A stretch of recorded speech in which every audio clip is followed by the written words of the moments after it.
help us tell the GR story. You're right. We need more cars.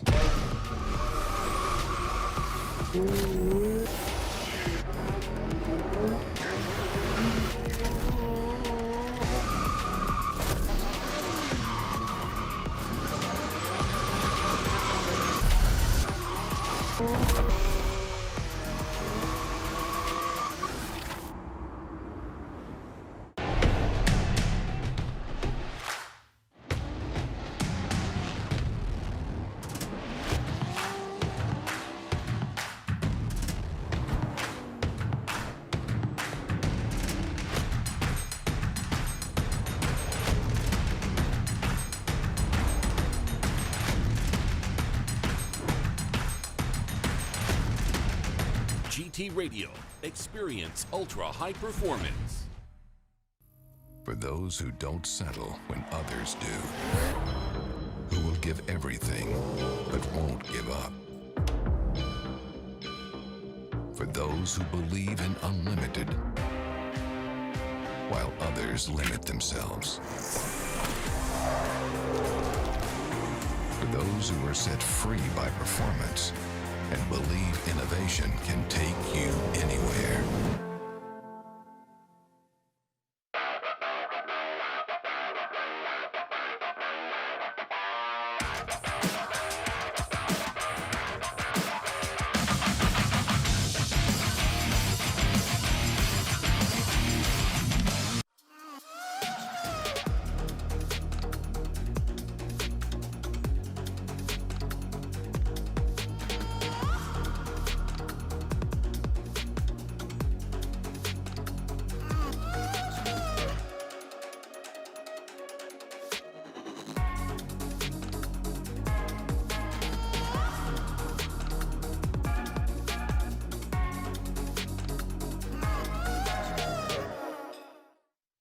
Formula Drift is brought to you by Air Force, Aim High.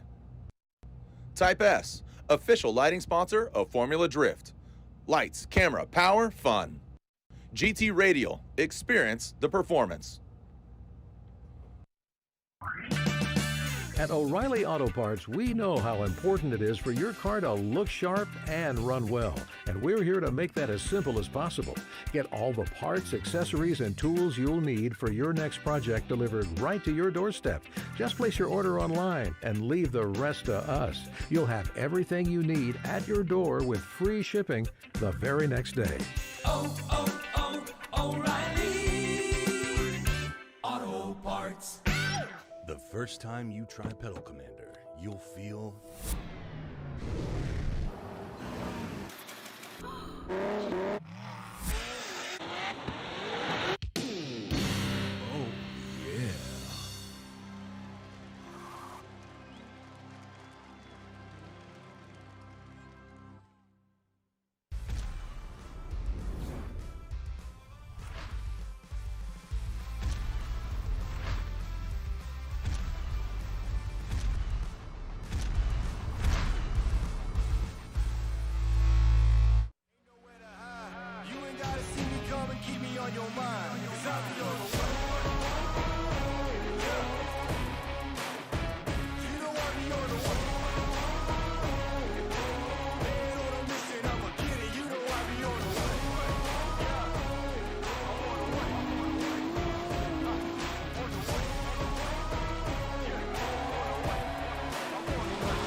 Made in Japan. Breed.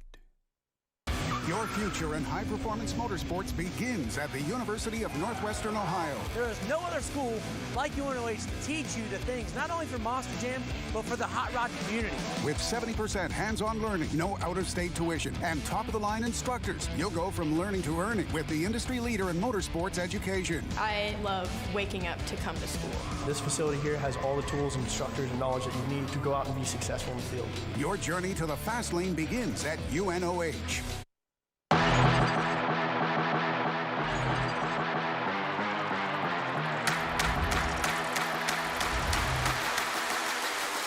Booyah. The Formula Drift Championship heads across the country to the Pacific Northwest at Evergreen Speedway. The battle in Seattle, as it's known, begins now. What it do? I'm in my zone. I'm in my zone. I'm in my zone. I'm in my zone. I'm in my zone. I'm in my zone. I'm in my zone. I'm in my zone.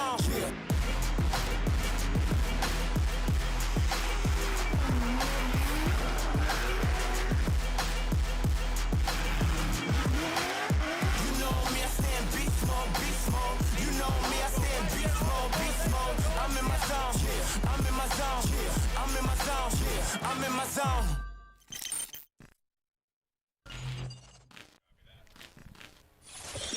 Look at this backdrop. A beautiful day here at Evergreen Fairgrounds. Oh my gosh, Evergreen Speedway, Monroe, Washington. How are we doing out there, Seattle? Make some noise.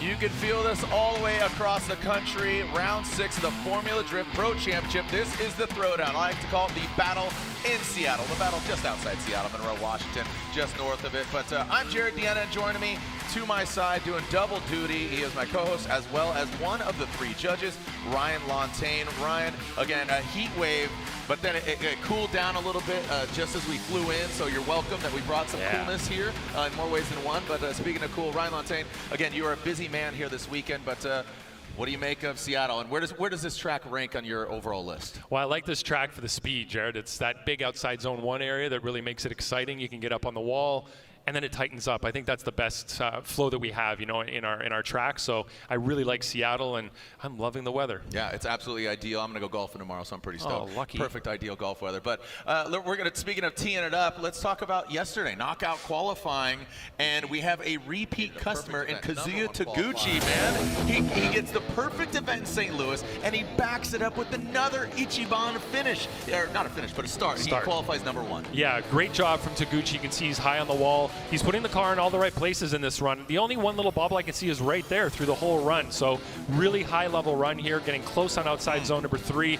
That was a tricky area for some drivers, but he showed exactly where to place his car all the way through the track. And you can see him getting nice and wide on zone 4. And next up, we have Matt Field, who I believe qualified second, right? So yes, he's looking really strong as well. And you can see that he's placing his car again in the right spot, high on the wall, big angle, a couple little movements in the car, but that's where those deductions came in. So I believe he ended up with around a 90-point run.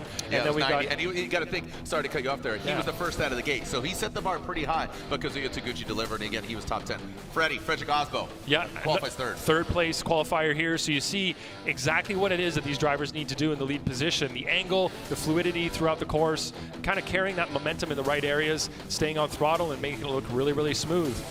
So and then Ryan Turk qualifies 4th, and you got to think, Field, Osbo, Turk, Forsberg, Chelsea, right? I mean, all those guys are kind of in the mix, but you can see right there, those are our current standings. Look at Dylan Hughes. Dylan Hughes, who notably got the win in Orlando. That was absolutely amazing. And, before we get into our event here and kind of look at the past and all the future, let's talk about this track. Throw it down to another member of our broadcast team, Laurent Nickel, who's with the 3-time champ Forsberg. Jared, thank you very much. Chris Forsberg, we're so glad to see that smile on his face because last round in St. Louis was a disaster for you. Yeah, there you go.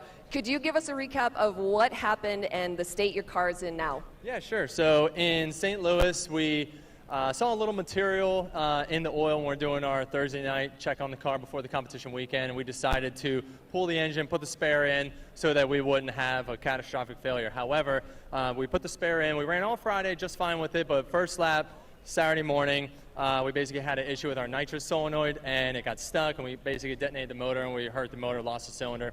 And we tried frantically to get the most out of it. We pulled the spark plug, tried to run on 5, but we had, just a big boost leak because of it. And so we didn't even get like our first full pass with Jonathan Hurst. And so I didn't even take my second run, my lead run, to potentially have the same issue. So we just kind of bowed out. Top 32 out, very unfortunate. However, we got the car all back together. The original motor that's been in the car all season got a refresh. It's back in the car. It's looking 100%. And we came out, we qualified 3rd yesterday, so it's our best qualifying position of the year so far. So we're feeling really confident, really strong for today's competition. Yeah, and you have a lot of history, a lot of experience on this track here outside of Seattle. So can you talk to us about what your expectations are? Oh yeah, it's nuts. We're trying to get the car to be as predictable as possible. It's actually got more grip than our previous setup, so I was actually struggling the first part of practice yesterday. I kept coming up short on outer zone 2 because the car would actually slow down and hook that right into the infield better than I expected it. So I had to kind of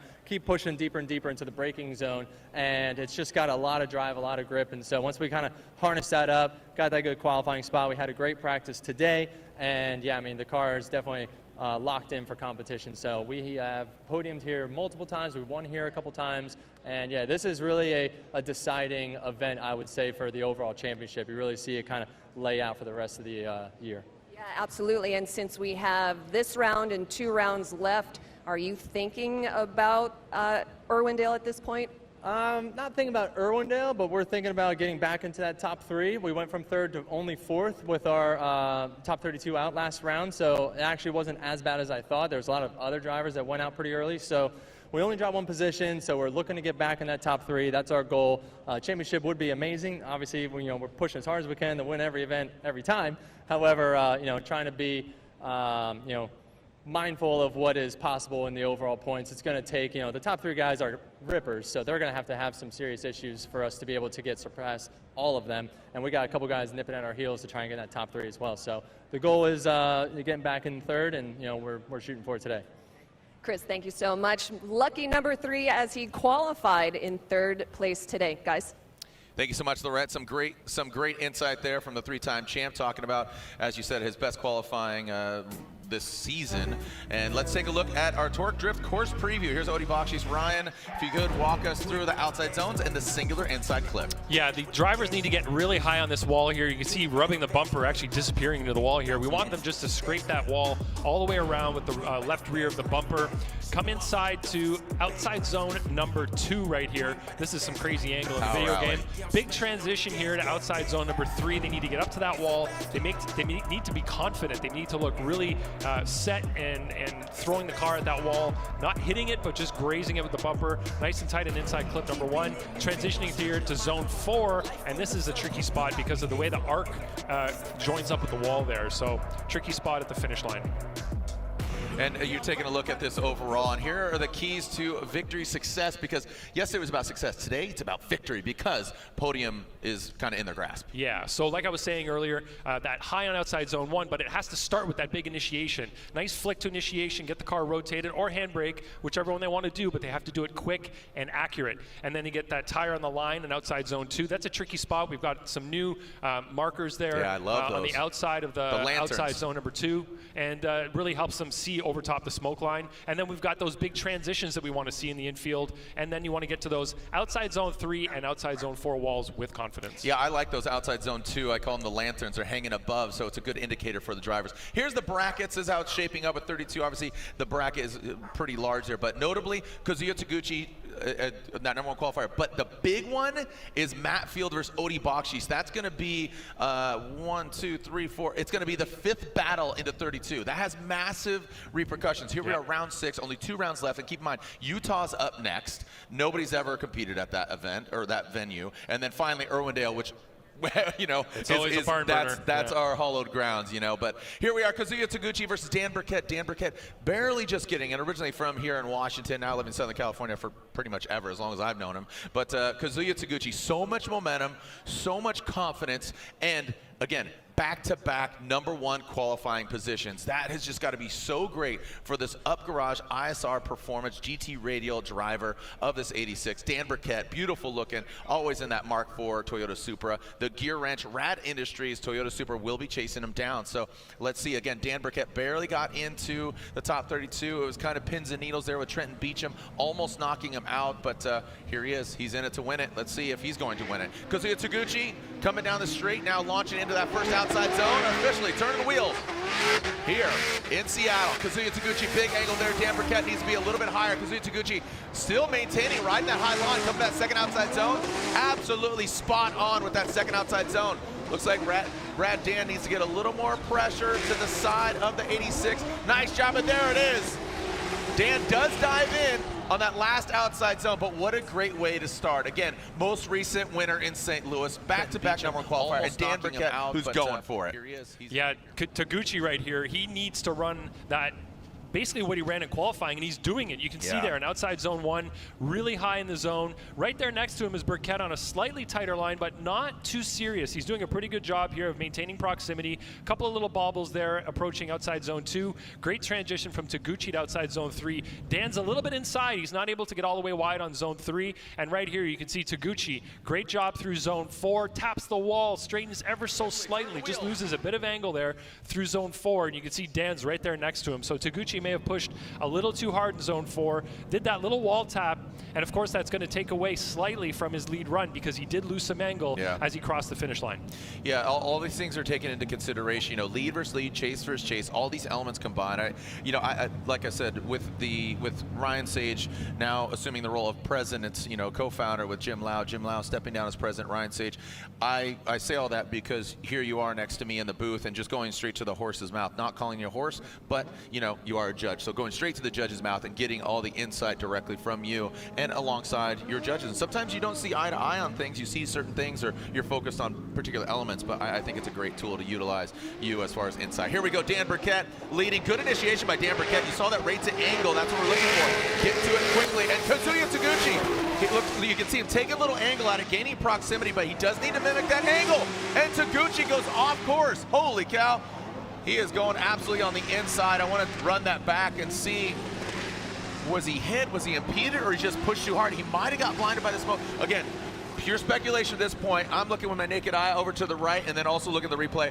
Definitely want to run that back. I think you're right, Jared. It looked like Taguchi just got lost in the smoke and couldn't see where he was on the track and didn't track in there for outside zone number 2 and instead stayed a little bit too wide. So let's watch it through the drone here, which will give us everything we need to see kind of above the smoke. But great job from Dan on initiation. He's really high on outside zone 1. Taguchi's right there with him, nice and close. Watch right here.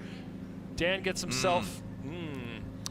Yeah, we'll have to look at that. Well, it looked like Dan went a little bit wide as he was leaving outside zone number 1 and maybe tried to stay on the track there. I'm not saying he decelled aggressively, but maybe he had a bit of a decel there as he comes off of outside zone number 1. You can see he angles up quite a bit. And right there, you can see he goes wide before the zone. So it looked like Taguchi was trying to mimic him and maybe was trying to avoid contact with him in that area. But these are all maybes. We have to figure out exactly what happened here and find, not fault necessarily, but see why it is that Taguchi went off. And Taguchi's car's on fire there, by the way. That looked pretty cool. The whole left rear of the car was flaming up. So and this is where all the replays, go ahead and analyze. Do your job, and the task at hand is basically you judging. But you can see Dan Burkett, like you said, it's all these different perspectives. This is what the judges need to analyze. Who's at fault. And again, the scenarios here is we know that Taguchi goes off course. Was he impeded by Dan going long? Did he just kind of make a mistake on his own accord? That's what gets analyzed here. And again, I'm just kind of laying out, letting you, Ryan Lantain, and the other 2 judges, Chris Yule and Brian Egger. I failed to introduce them earlier, but our 3 judges who have been for a few years, Chris Yule, Brian Egger, and Ryan Lantain. So you could see, again, that Kazuya Taguchi, most recent winner in St. Louis, round 5. And here we are, like we said, quickly, we're already here at round 6, round 7 and 8 still remaining. And this course always just, you know, just has a very interesting vibe coming into it. There are the outside zones. And outside zone 1, obviously that big bank there, and you want to see them, as we said, those keys to victory, get high in the bank with that angle. You saw Taguchi kind of take a little bit of angle out of it, gaining that proximity. It looked like he was dropping in formation, going to outside zone 2 into what I call the power alley. They go into outside zone 3 with that transition, tighten it up to the inside clip, and it really tightens up to outside zone 4. And also keep in mind that big bank, that initiation on outside zone 1, was talking with Dylan Hughes yesterday at the end of the Not So Great 8 and K&N knockout qualifying, but it's not a perfectly round bank. It kind of kink. It has, it kind of abruptly kind of, if you look at it from the overhead, again, make note of it. It's not just a clean, nice arc like you're using kind of a protractor there. It kind of has some undulations in it. So, again, Chris Yule, Ryan Lantain, and Brian Eggert scrutinizing the runs, and that was both of the battles there. So, again, that was both of the battles. An outcome needs to be dictated here. Lantain, I'd let you go wrap out with your peers over here, your fellow judges. What's the consensus here? Well, we're looking to see the attitude of the lead car. So Dan Burkett in this situation is supposed to leave outside zone 1 where it ends and get to outside zone 2. And in this situation, we want to look at the momentum, the pace of his car. And right there, it looks like he sort of angles up a bit and tries to avoid going off the track. And in the chase position, Taguchi doesn't really have anywhere to go there. And it looks like he's avoiding hitting Burkett. That's what it sort of looks like to me. So in that area, he overshot outside zone 1 and he didn't leave it where he was supposed to. He went really wide, and you could tell that he slowed down there to try to avoid going off the track, which he did. He stayed on course, but in the chase position now, you're putting a lot of pressure on that chase car to stay close and not make contact, and also try to avoid, going off the track. But in this case, that's what happened. He had to avoid that contact and potentially went off the course there. So. All right, waiting for the judges here. And again, thank you for the elaboration. I know you talked to your fellow judges. Let's see what we got here. Hey, round of applause for both the drivers if you're here in the building, or if you're at home. You know what? Go ahead, let your neighbors hear you. A beautiful looking crowd out here. Let's take a look. Slide them left for Taguchi, right for Dan Burkett. We got 1, 2, and Dan Burkett gets the victory. So 2-1. And Ryan, you're, let's call it what it is, the outlier. There's Dan Burkett. You can see him congratulating Taguchi. So there it is, a #1 qualifier, getting knocked out. The momentum stops here, but again, you're the outlier. Justify, I think you pretty much did, though. Yeah, no, I explained my position in this situation. They disagreed with me, and that's totally fine. That's why there are 3 of us here. So I saw it as an error on Dan Burkett's fault on his driving there. He didn't quite leave outside zone 1 properly, and he didn't, it's my fault. I know. We're hearing audio over here. Yeah, so that's what happened there.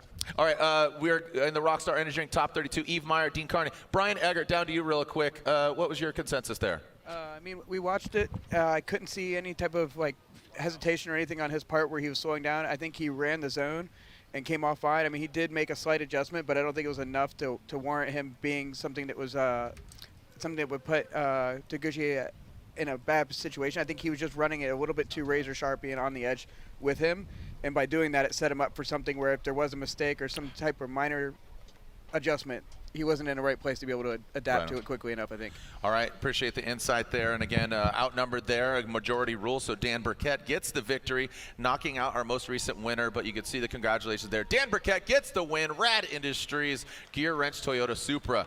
We're seeing Eve Meyer and Dean Carnage Carney. This is a fairly equally matched battle here as they qualified 16th and 17th, so right next to each other. These guys are neighbors, and Eve Meyer in that Gazoo Racing, Toyota Switzerland 86, Dean Carnage Carney, the HyperNFT.io, taking the hypercars to the hyper metaverse. All right, we are sending cars. Cars are ready. You can see Dan Burkett making his way back. And here we are with Eve Meyer and Dean Carnage Carney. See how they go through the start chicane. That chicane is meant to pair them up, not a drag race to that first initiation point, just as Eve Meyer slingshots his way in. Good angle from Eve Meyer. Dean Carney, he is absolutely mimicking the angle, but he needs to get closer to Eve Meyer if he wants to leave this not in the judges' hands. I mean, look at how thick that smoke is, Ryan. Just when they cut through, that's got to just be so difficult going through that power alley. You're looking out your window, smoke's being thrown in your door, and a great run there from Eve Meyer out front. Great run from Eve. Let's take a look at it again. Here we go. Eve out front and Dean Carney in the chase. Yeah, that might have been one of the best runs we saw from Eve. He qualified 16th, which may be one of his higher qualifying positions, but look how he's getting himself up on outside zone 1 here. And you can see, like you said, Dean Carney on the same line, maybe slightly lower, but just not in proximity. We'd like to see him a lot closer there. And Yves Meyer gets into outside zone 2, but Dean does not get into outside zone 2. Better job through outside zone 3. Great mimic on transition there as they go to outside zone 4. So Dean needs to be closer in the chase position. You know, he's putting together good transitions, mimicking what he's doing, but needs to be closer. So as we flip the positions here, Eve to have an advantage chase to chase now. If he can do close to what Dean Carney was doing in terms of mimic, but closer, he's going to have an advantage chase to chase. So right now, it looked like Yves Meyer's car was fast right there. He was able to, stay ahead of Dean Carney with that big V10. So let's see what happens when he's in the chase position behind that car. Yeah, like you said, this is probably one of the best. Oh, we got contact there. Well, Yves Meyer was definitely not where he should be. Elaborate on that. Yeah, so at initiation, the chase car needs to give the lead driver the space to do whatever type of initiation they want to do. So that means if the lead driver wants to do a flick at initiation, which means get angle in the car in one direction before they initiate, it's sort of that Scandinavian flick that we all know and love. But if the chase car is right next to him, you can see on run-up, Yves Meyer was actually ahead of Dean Carney for a little while, and you can see clearly Dean did not have the space to do that initiation. So the eye in the sky right now is going to give us a great view of what occurred. Right there, you can see Eve is ahead of Dean. Dean goes in to make his initiation, and well, Eve is right there. I think Dean honestly risked it. He knew he was out there, but hey, man, you're in my way. This is a mosh pit. You know, you go to punk rock show and you're gonna get smashed if you're up front stage. And that's unfortunately, Yves Meyer was right on the rail and he caught the Viper with the fangs, baby. Watch this. So hey, you see right rear wheel to front left wheel, and you can see Dean's car kind of flew in the air there. The, rubber to rubber kind of lifted Dean's Viper up off the ground. So Dean is going to definitely want to look at that car, and right now we're going to have an assessment of fault. And as I explained it, it should be Dean Carney that gets to fix his car without any kind of competition timeout taken. Yeah, and if we look at that again, was Dean initiating at the point because you and the judges, the drivers need to initiate at the point of no return. Basically, the 3-2-1 cones, they need to initiate no later than that number 1 cone, and it seemed like he was going at it. I mean, initiating on that straightaway, and the 3-2-1 cones, you could see them, they're green. So let's take a look at it again.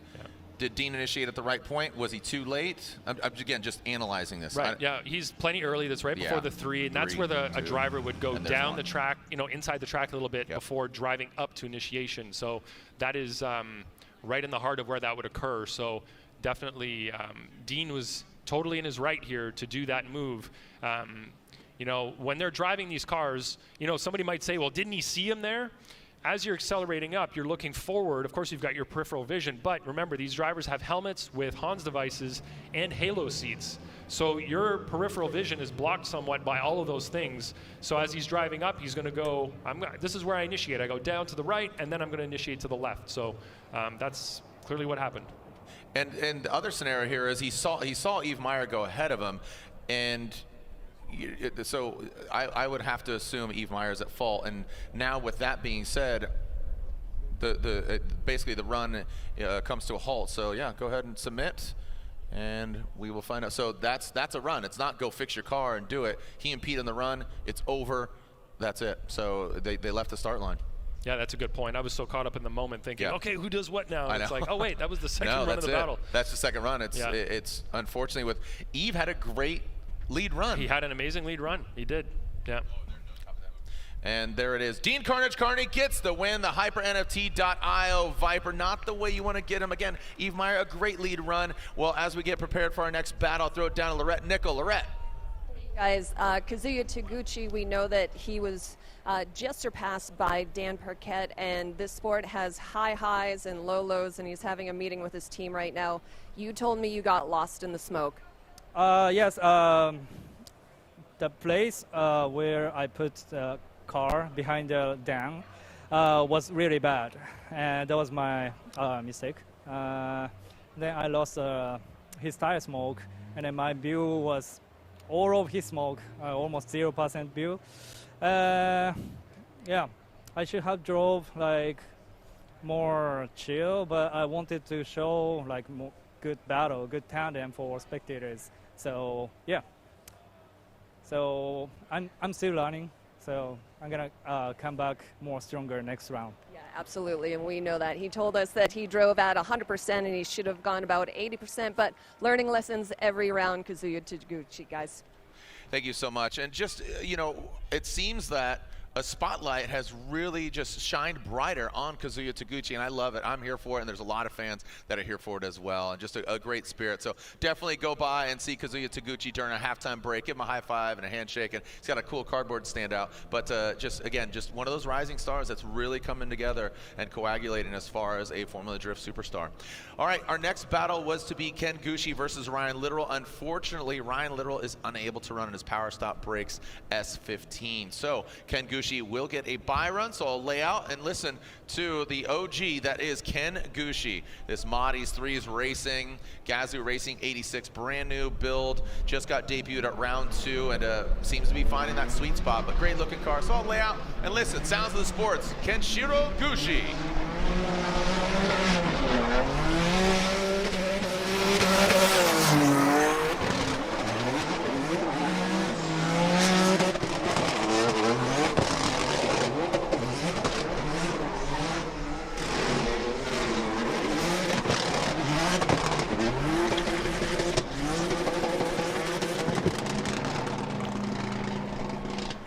Absolutely awesome. So again, a brand new debut vehicle. It's a turbo V6. So this is out of Tacoma, an FJ Cruiser, that V6 engine, and I think it sounds really unique. The car aesthetically looks good, and the man behind the wheel is just even better. Just a solid cat, been banging away since '04 in the Formula Drift Championship. Our next battle was going to be another Toyota, and that was going to be Frederick Osbo going against Josh Love, and Josh Love is calling a competition timeout. So that is our NGK competition timeout, and you can see the bracket, how it's shaping up. We see Burkett, Carney, Gushi, and our next battle was to be Love. And speaking of NGK competition timeout being called by Joshua Love, do spark plugs time out? They sure do, and timely spark plug replacement not only prevents fouling and provides the best engine performance, it ensures less repair time and can save you money on unnecessary repairs. Visit ngksparkplugs.com to learn more about OE suggested spark plug intervals and find the best plug for your engines. NGK, the ignition specialist. So here's the battle that we've been waiting for. This is the, no, sorry, psych, just kidding. Oh yeah, no, it is. It's the frenemies battle. It's the frenemies battle. Here we go, I was advancing on, but Matt Field, Odi Bakshish. These guys have been creating a video series. They're having a lot of fun, either it be here at FD or different track events or Grid Life and all those kind of things, but Matt Field and Odi Bakshish, not only is it a frenemies battle, but coming into this round of competition, we talk about Matt Field leading the pack and hunting down the championship, and Odi Bakshish coming into this round was 7th in points. 7th in points. Matt Field leads, and what's the point differential there? 116 points. This is huge. I mean, mind you, this is, there's 3 rounds, including this round, left in the championship. Yeah, but if you look at the spread in points, like you said, 116 points, one win takes 100 points off of that deficit. Yeah. Right, if Field goes out right away, and theoretically if Odi wins, that gives him an extra 100 points. That could, that's going to change so much. Yeah. But either way, this battle right now is going to have big implications on what's going on. So, if you look at the point spread, 2nd to 3rd place, 3 points difference right there. So there's a lot that can move around in this round. All right, well, we talked about Josh Love calling the competition timeout. Lorette's with him now. Josh is sitting in his car right now. Josh, why did you call the 5? We started having some power steering issues this morning. Every time we started spinning the wheel, it seemed like the belt was slipping. We noticed the power voltage out of the alternator was dropping, so it looks like they're going to swap an alternator right now. Hopefully we get that back on within the 5 minutes. So, yeah. Do you believe the team can do that? Oh, yeah, absolutely. They've already had all this stuff apart this morning. They should be able to get it done in just a couple minutes, so hopefully we'll be out there. Okay, perfect. Josh, thanks so much. We're looking at the clock right now. Kevin Wells has it on his phone, 3:40 left. Guys? Thank you so much, Lorette. So 3 minutes, 40 seconds left. Alternator, Josh Love, absolutely lovable individual. And you can see the crew getting it dialed. Alternator, looks like they're already strapping it back in, and we're good to go. Look at that. Again, you see the driver, you see the, some of the crew guys, but there's just that whole system, that whole team behind the scenes that thrashes to get things done, especially during those competition timeouts. Here we go, the frenemies, Matt Field, Odi Bakshis. Corvette versus Nissan, but both of them running the heart of an American LS power plant. So this should be a fun one. Number 1 and number 7 in the rankings coming into this round of competition. This should be a good one. Like you said, here we are in the Rockstar Energy Drink top 32. Saw Matt Field pull over there and just past Odi Bakshis. And interesting enough, they ended up here, if you didn't watch K&N knockout qualifying yesterday, Matt Field, first driver to have his qualifying run. He came out of the gate with a 90 and held on to the number 4 spot overall after all the dust settled. Odi Bakshis on his first qualifying run, awesome run, doing great, hits all the outside zones until the last outside zone, the car shuts off, the motor shuts off, and it straightens out, boom, that's an incomplete. So he has to go to the not so great 8, as they lovingly have called it. There's only 4 spots left, 8 drivers go. Odi Bakshis gets that number 1 spot of the final 8, right? But he can only get as high as 29th. That's why this scenario has been created between these two weapons of drivers. Yeah, this is going to be something to watch right now. Yeah, I'm excited. And I'll tell you what, watching these guys in practice, every run counts. They only have so many practice runs, need to work out the kinks. Tell you what, Matt Field has probably seen more contact this year than anybody else. I mean, kicking it off at round 1, goes in the wall, every corner was hit as he came across Osbo's nose, and it knocked him straight into the wall in Long Beach, which is the most unforgiving track of the Formula Drift Championship. Not only did he have to fix his car and get it back up just a few weeks later, but also he got married that week. So congratulations to him. Celebrations, this, that, and he's currently leading the championship without a win. That's the big statement. And again, we have seen the championship being gained without getting an overall win. Here we go, the frenemies doing battle. Teal and blue, Falcon tire. What do we got, boys? Matt Field throws it into that first big outside zone. Odi Bakshis looks like he's kind of pedaling back a little bit. Oh, now he jumps up. Odi Bakshis right there on the door of Matt Field. These guys have had a lot of fun on course, but now it's all about the points and the finish. Odi Bakshis transitions. Oh, man. You can see that going to that third outside zone. Odi Bakshis didn't get as deep as Matt Field. You can see him trying to surge that attack. Getting right next to him. Oh, Doctor, come on. This is a huge battle right here. And that's what we expected. But when it starts this early, I mean, the hair's standing up my arms. I don't know about you. Woo, that was a lot of fun. Let's watch this replay, Jared, as they get initiated. Great mimic by Odi, great lead initiation there by Matt. The line on outside zone 1, really well done there. You can see Odi getting nice and close. A little bit of movement in his car, but he's working hard to stay close. They come through outside zone 2, and right here, you could see Odi take a chance. The way he dove in, it didn't quite pay off the way I think he wanted it to, but he stayed close. Got close an inside clip, but he kind of fell back a little bit after that transition and had to adjust his line a little bit. So not perfect from Odi in the chase. Definitely had that error right there. Let's watch it from the ground cameras again here. Great line from Field in the lead, and you can see Odi's right there, just moving around ever so slightly in the chase.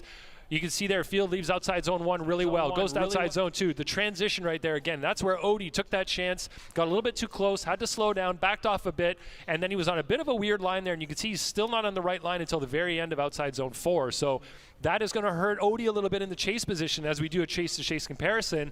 But, of course, Matt Field has to do that or better now in the chase position to stay alive in this battle. Absolutely. So big ask here for Odi Bakshis, and you talked about the risk versus reward, and I think Odi, knowing Matt, he's going to absolutely just go for blood. I mean, he's going for the kill right now. Here we go. Odi Bakshis initiates. Here comes Matt Field. Looks like a very similar lines. Watch how he gains proximity. Now, how's he going to handle it? Going to the power alley. Odi Bakshis out front. Do we have contact? That was there? a hit. Houston, do we have a problem? Out to outside zone 3. You can see Matt Field. He pedaled back. He didn't take that big risk there. Looks like, again, composure. He knows he might have a little bit of an advantage. I want to.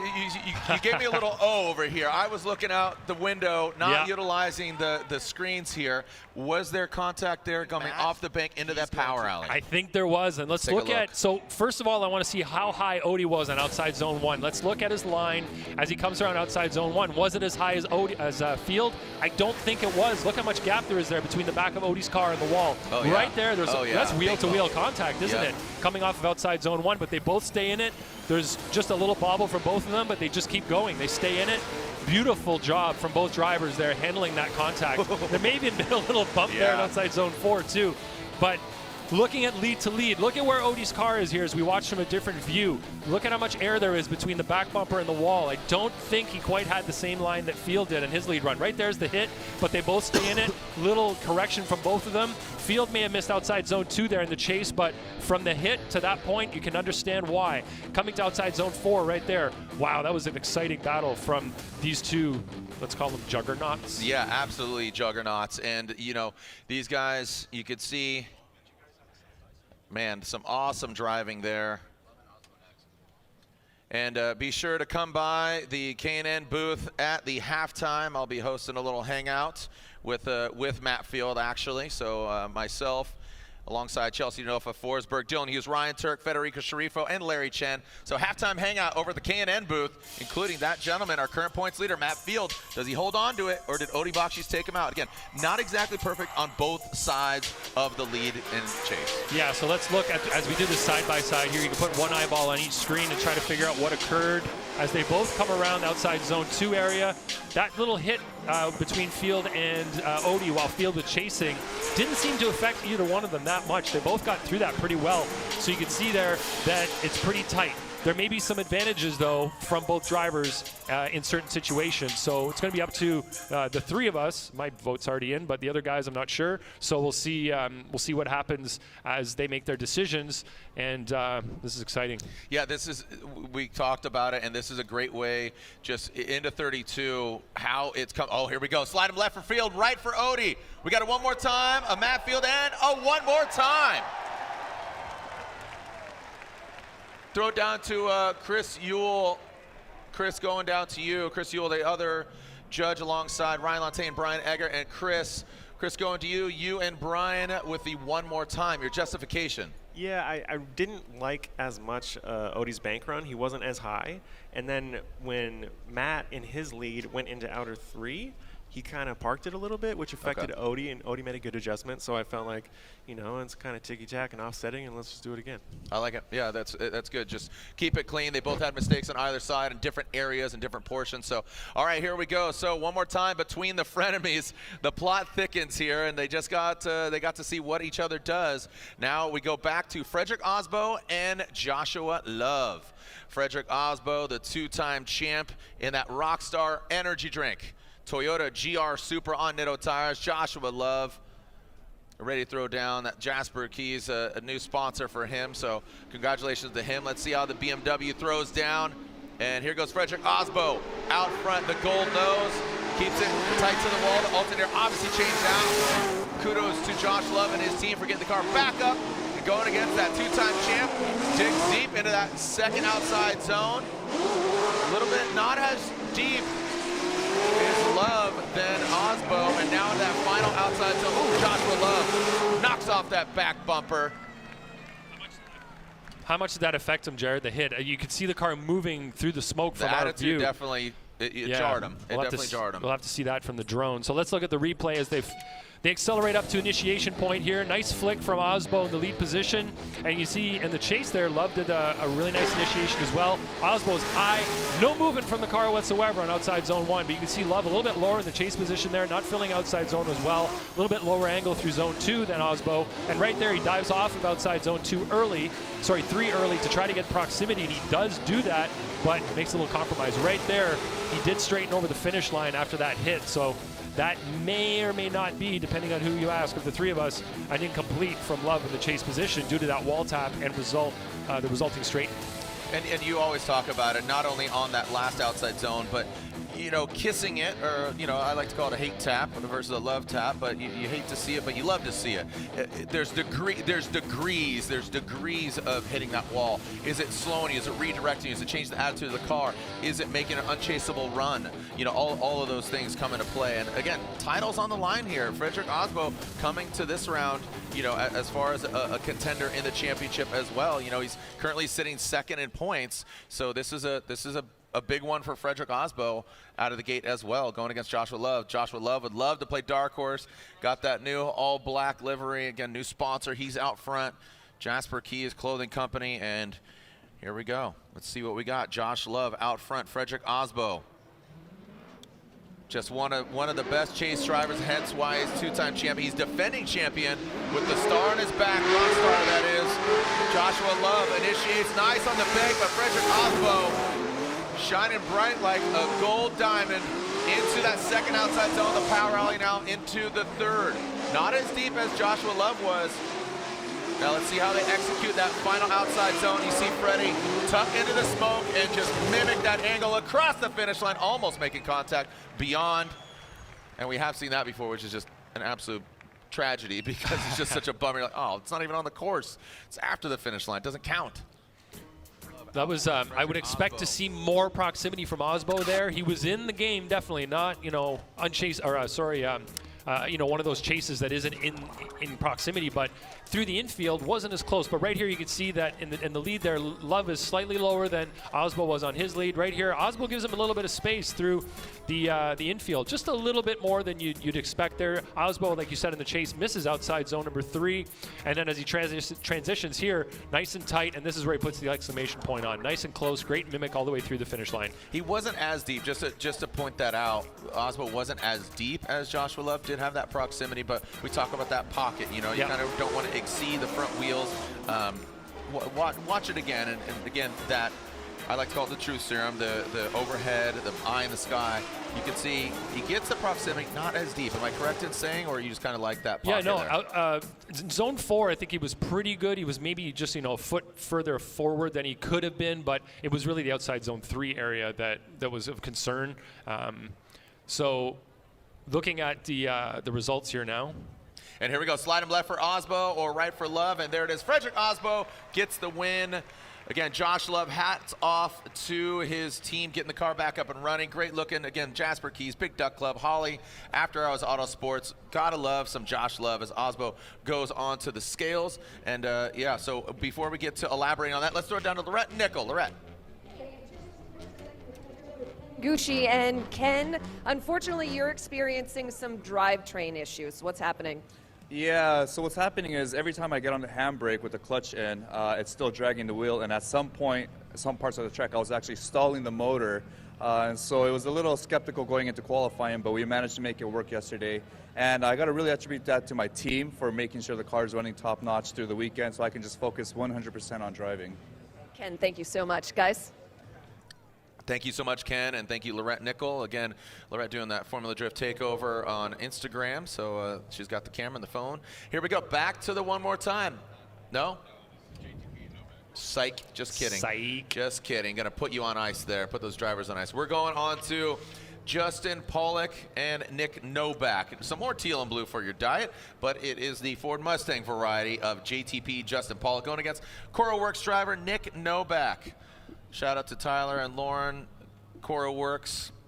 Tyler, I know you're watching, homeboy, from Georgia. CoroWorks, a great shop in Georgia.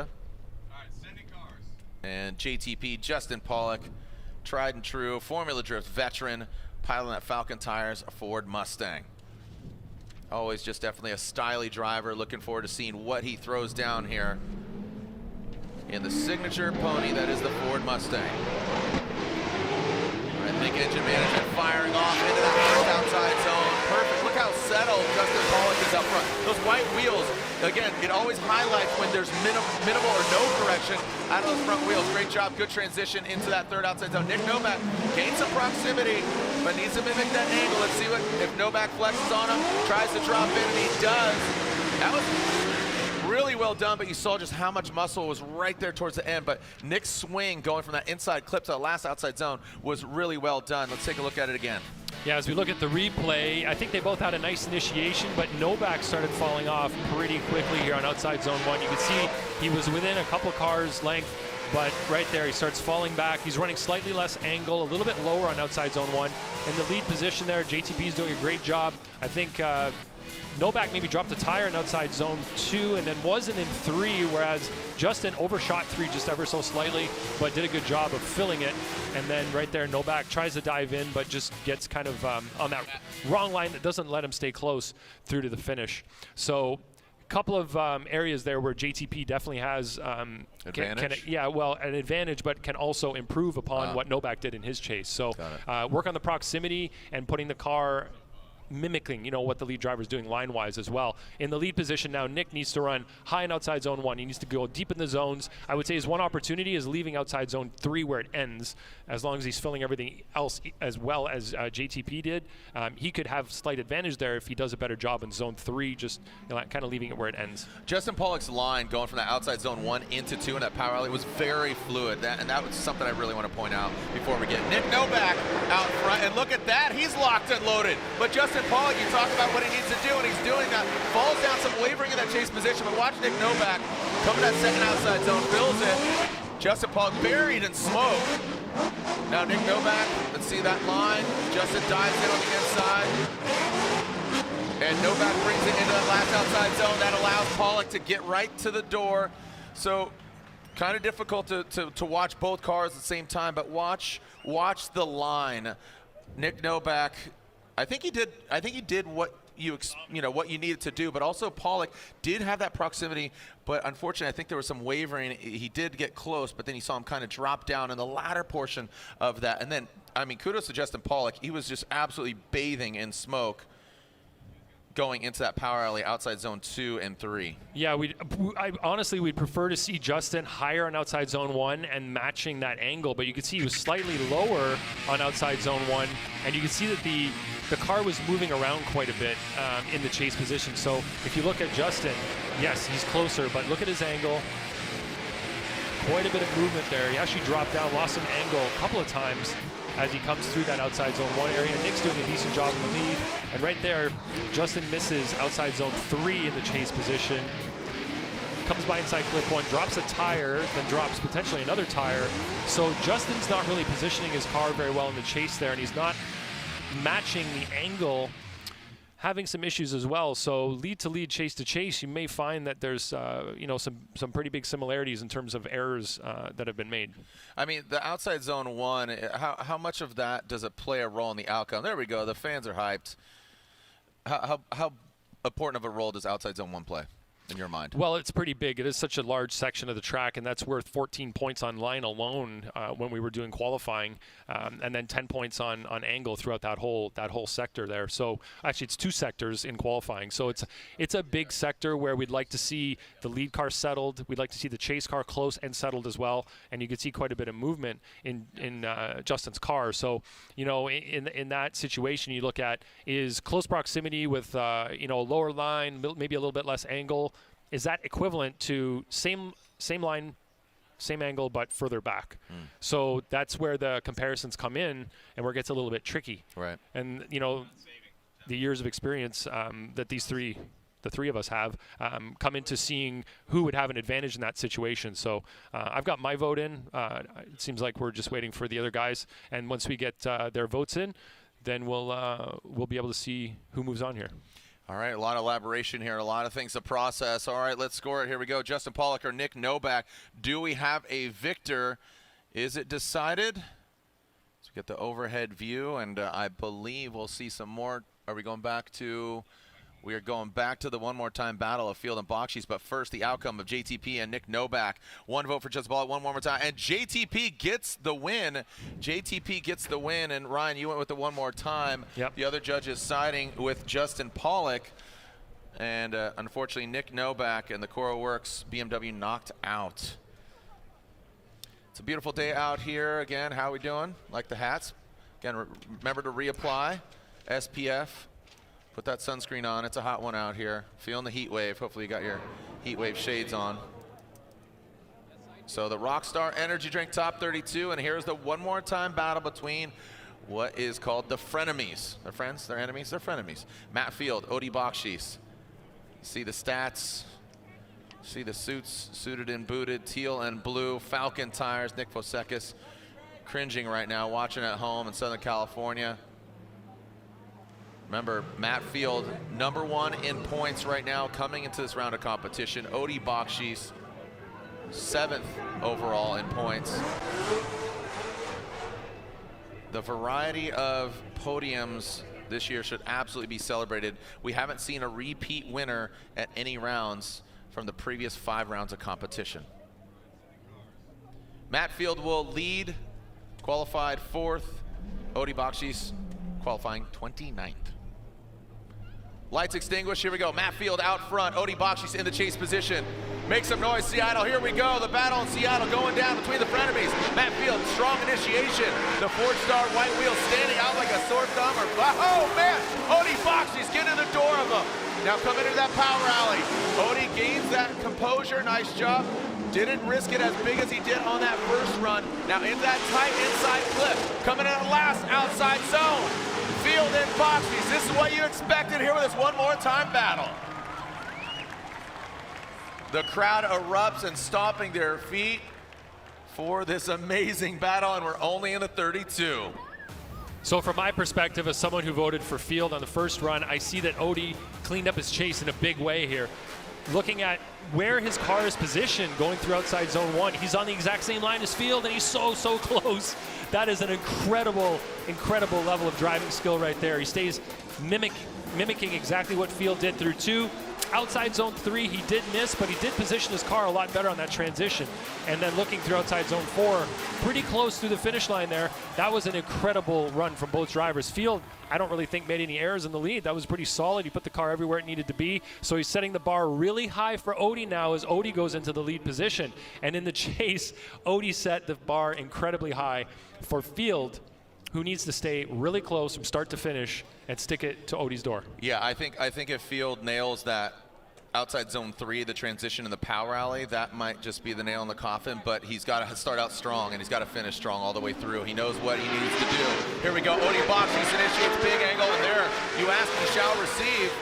And Matt Field does have the proximity now. You can see he kicks out a little bit more to mimic that angle. Now into the power alley, Matt Field drops back. Ooh, he comes up a bit short there. Big implications here. Our current points leader fighting for it against Odi Bakshies, his frenemy. Did Odi Bakshies just defeat Matt Field, or did he stand strong? Remember, this is 32, 100 points for the win. They're separated by 118, but also who's watching and drooling right now? You got Ryan Turk, you got Dylan Hughes, you got Chris Forsberg, and you got Frederick Osmo sitting in second, and he's already in the 16. Yeah, now let's look at the car positioning and compare this to what we just saw on the first run. Odi, maybe not, yeah, he's high, he's really high in there. You can see that Field doesn't quite match the angle, and then right there, Field falls off, misses outside zone 2. Odi kind of misses outside zone 2. Odi misses outside zone 3 as well in the lead, and Field is right there with him. So this is, I think, way more complicated than it looked on that, first seeing it live. Now that you see a little bit more accurately, you see that Odi maybe didn't do the job in the lead that you thought he did on initial viewing of it. So watch Odi's line here as he comes through outside zone number 2. Is this tire all the way in the box? Nope.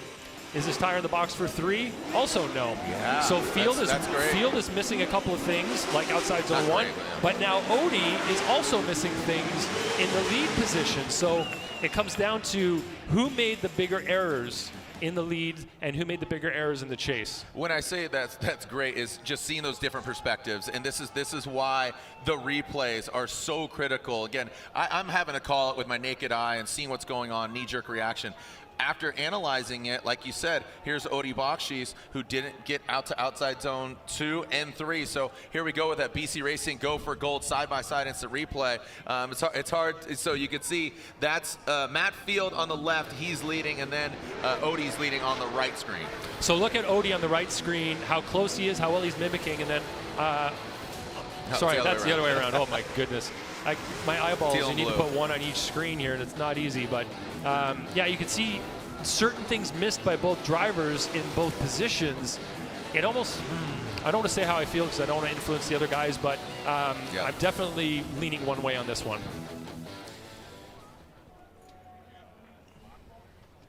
And Woo. we're seeing some results here, and asking the fans at home. Here we go. Slide him left for Field. Slide him left for Odie. We got Matt Field gets the win. We are so split today. Yeah, and you know what? I could see why you went one more time, and I could see why they went Matt Field. And I'm going to throw it down to them once again. Hold on. I want to get down the rep, but I think this is just because somebody put your headset on down there. Brian Eggert, put your headset on, buddy. Want to ask you some questions in regarding to you went with Matt Field and your reasoning. Yeah, Matt's lead run was good. He put the car everywhere he needed to be, so in order to have a good chase, you have to have a good lead, and he gave him that opportunity. I think Odie made a few mistakes in the lead, completely missing outer zone 3, so things like that I think kind of affected. Also coming off the bank there at outer zone 1 may have affected Matt's line, so that's why I went with Matt. Yeah, and that's exactly why I kind of, in my mind, Matt Field. So, and there we go. All right, the guy paying attention to that result is with the red nickel. About that win. Congratulations to Matt Field, but Frederick Osbo here. Frederick had a motor change in practice today, and Frederick, I was hoping you could explain why. Yeah, so first run in practice today, cross the finish line, I get a really violent vibration in the car and then oil everywhere. Turns out we shot a rod out the side of the block. You can actually see the hole right here. Yeah, so no bueno, but the team, you know, we've been through this before. We have a fully dressed spare, and it took him less than an hour to swap the new motor in.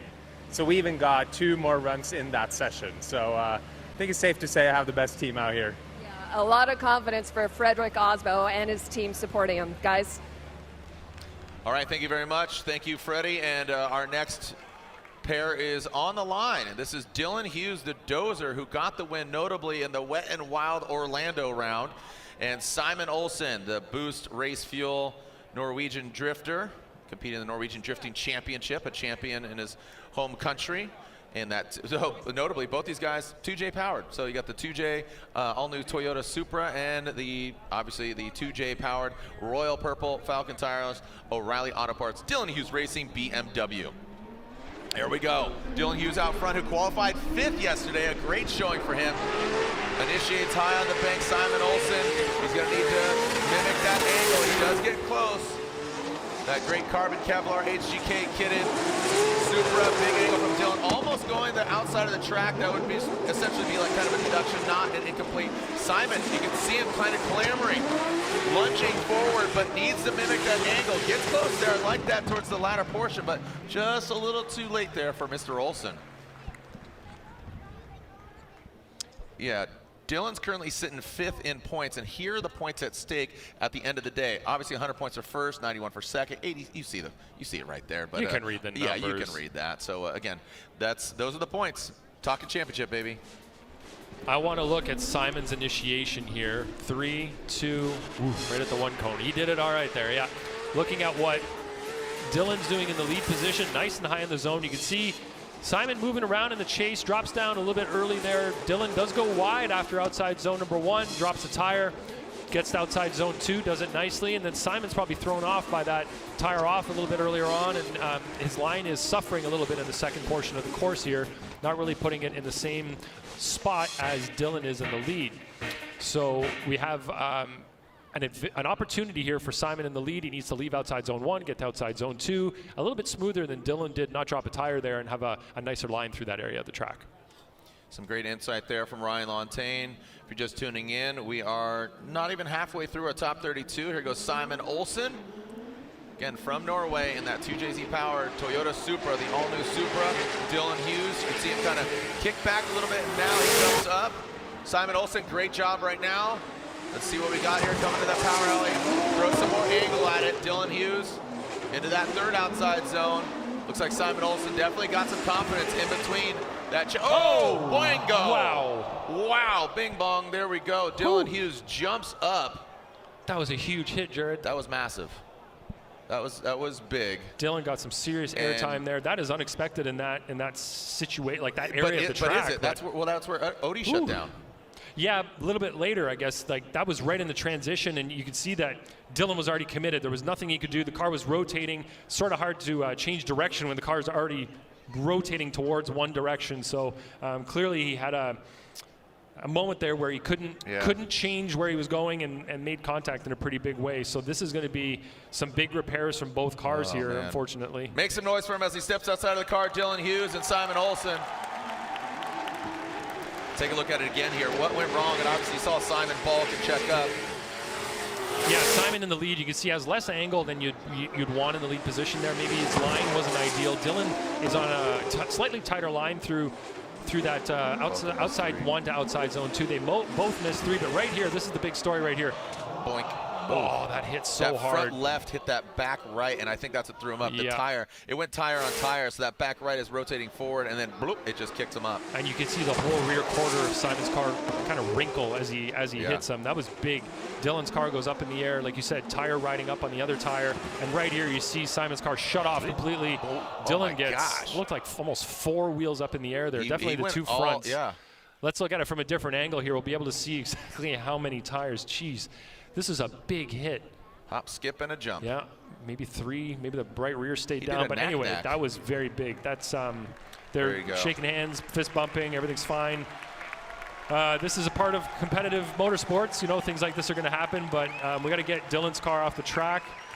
He's going to have some repairs to do here, and so is Simon. Of course, one of them is going to be a little more stressed as they're repairing the car because one person will move on.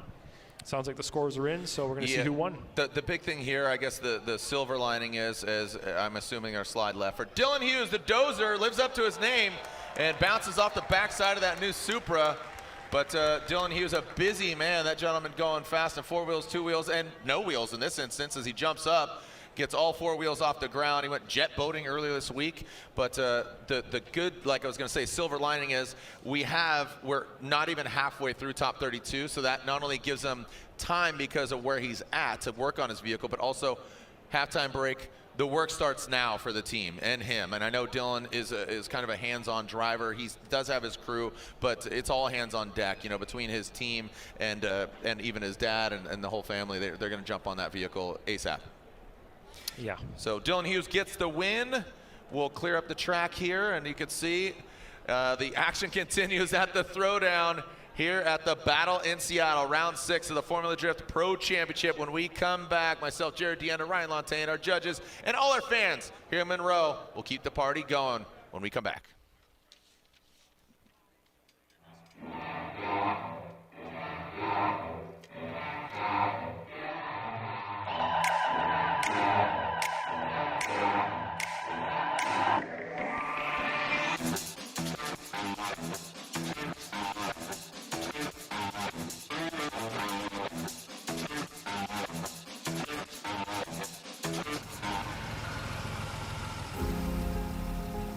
At Royal Purple, we develop synthetic lubricants that outperform on reliability, performance, efficiency, and sustainability.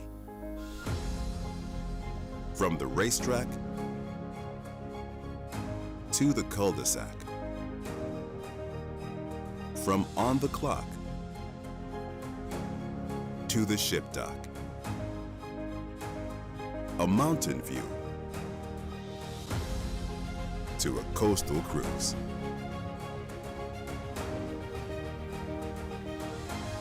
For the highest performance now and protection,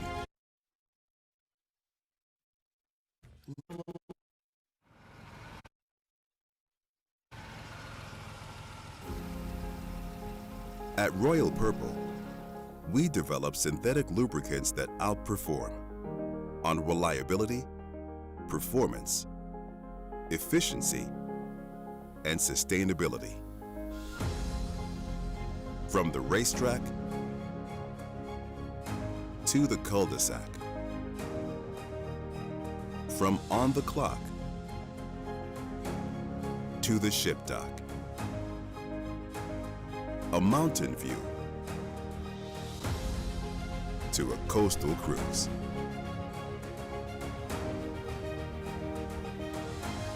For the highest performance now and protection for the future.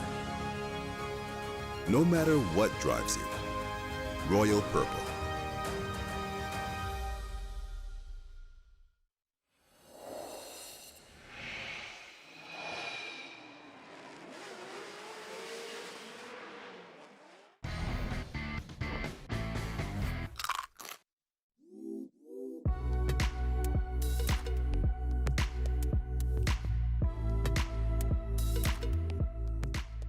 Yeah, you want a cold one?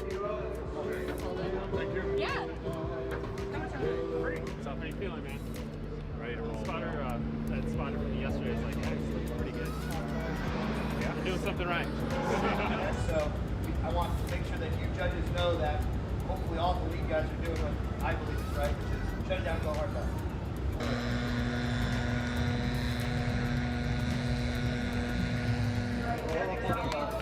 Talk about credit. You're wheelie. Practicing for you, Freddie. Woo! A little too much.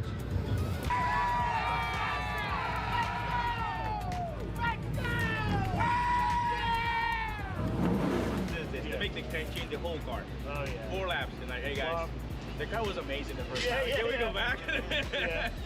But they gotta be pumped about it, though, because like you're finding what works. 370 myself. Do you? Yep. Just got a welded diff. I'm trying to make it a drift wheel. There you go. Do you have any advice? Grab a set of coilovers next. Really? On the train, yeah, I was full. That was the worst crash I've probably ever had. He hit. What's his face? Hit Matt in the left rear. I watched the Which whole then thing. did left rear, right rear, right Yeah. left, the whole thing. Yeah. Over on new just for the total weight of the car fully loaded, and then I would like to measure it like that. Yeah. Perfect. Perfect. We'll do all that I want. Thank you guys. Hey, I just want to get in their head that I'm there. Yes. It's time. For real, it's time. No, for real. Yeah, I know. I got it. I know what I have to do. And then go spend a couple days at home before flying back. Nice. Yeah. It's really good. This is definitely the great equalizer. Having that short stretch between corners, the fast cars and the big tire isn't getting away. This is rad. Oh, you got it! You got it! This is the way. Almost no work there. You got a big old check, buddy! Yeah, but you got it. How many hot dogs you made?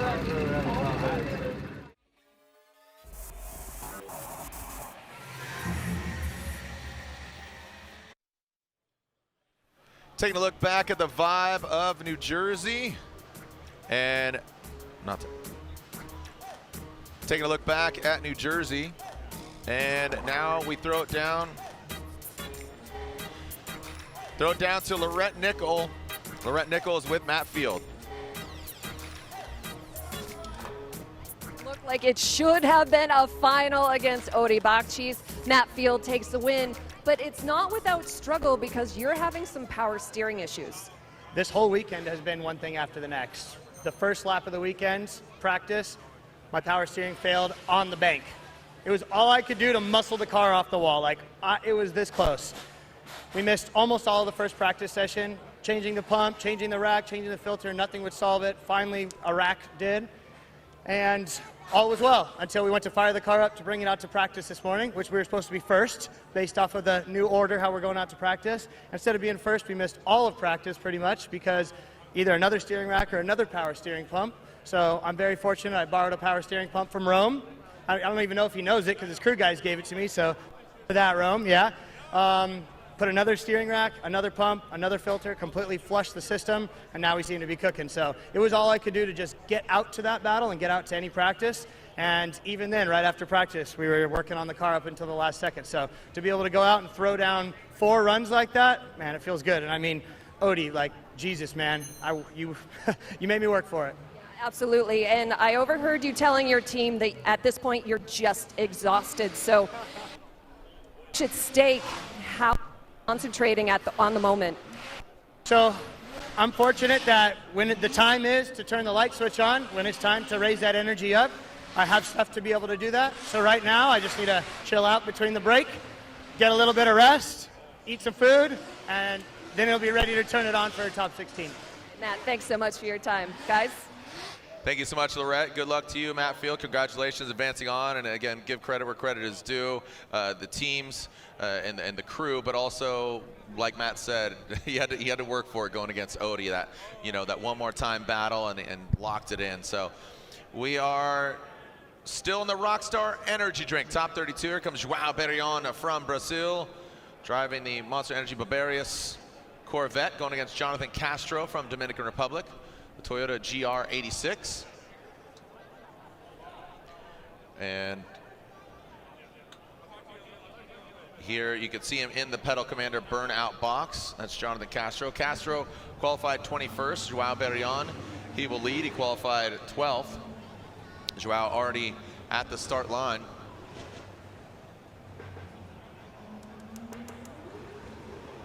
Let's see how this unfolds. The winner of this battle will be going against Dylan Hughes.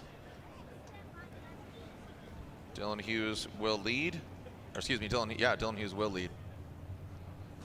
And Joao leading on this battle. Here we go, Joao Berrion. Let's see, we got, he had an insane run yesterday on his qualifying run. So much smoke and so much excitement, but smoke is not a criteria. You need to throw it down here. Joao Berrion, he's got the power. What's he gonna do? Joao Berrion initiates, big angle from Joao. You can see Castro trying to play catch-up here. Joao sticking it to the wall. Big angle from him, some wavering there from Castro in that chase position. Now coming down into that second outside zone. Joao does not hit that second outside zone. Does get into the third, but he compromised that. Now Castro, this could be an opportunity for him as he didn't have the ideal. Wow, big swing right there. Just snaps back up to the finish line. He needs a finish left. Needs to finish a little bit more left. Joao's car did not sound healthy at the finish line. I don't know if you noticed. I didn't. Full throttle, screaming all the way around the track. He got to the finish line, and he barely made it over the finish line with angles. So you can see that his car, I don't know if he was off throttle or what the deal is, but let's watch. Let's watch what's going on here in the replay. You can see in the lead there, Joao's pretty high on outside zone 1. You can see Castro a little bit lower there, but right here, Joao completely misses outside zone number 2 by a big margin. Gets into 3, Castro misses 3. They come by inside clip number 1, and then they transition here. This is where Joao put a big exclamation point on his run yesterday, and you can see barely any smoke as he came over the finish line. He barely got over that finish line with angles, so I don't know if there's a car issue or what. Great observation, man. So he does call his competition timeout. Joao Berrion got a little bit of a cold here, so he calls his NGK competition timeout.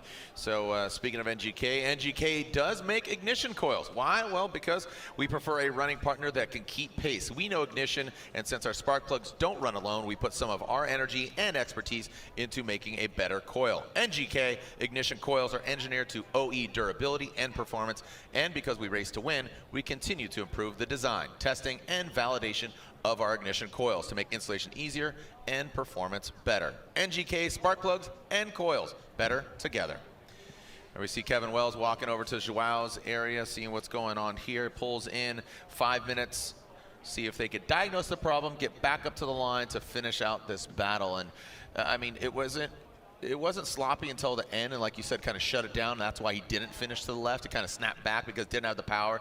As you can see, who's going on to 16? Well, already we got seven that are already in. Dan Burkett, Dean Carney, Gucci Osbo, all Toyota, and then Field Pollock, some more Falcon. Wow. Gosh, these Falcon guys can't catch any breaks. Field and Justin Pollock, and then Dylan Hughes. Speaking of Falcon, there's some more Falcon for you. And then we will find out if it's Joao Berrion from Brazil or Jonathan Castro from Dominican Republic. Up next, Chelsea Denofa and Mike Power, 2 East Coast boys.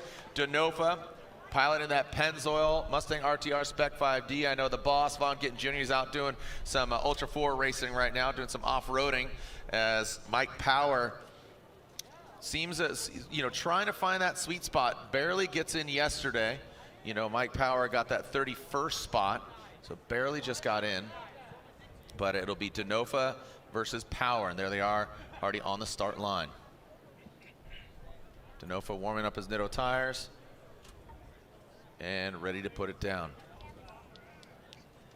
So we're talking about Denofa, who's always a contender for the championship. Denofa coming to this round sixth in points. All right, looks like getting him ready, and here we go. Denofa will lead, Power giving chase. Denofa coming out of the start chicane, initiates into the big bank. He always likes to start out strong, big angle by Power, a little lower than Denofa. And now into that second outside zone. There goes Denofa putting that Nitto tire. Oh, and big hit from Power. Hits him square, and Chelsea Denofa continues on, but Mike Power shuts it down. That was pretty game right there. And Power just slapped him, just wheel to wheel, door to door, but Denofa didn't phase him too much, man. It looks like Mike Power, hopefully just aesthetic.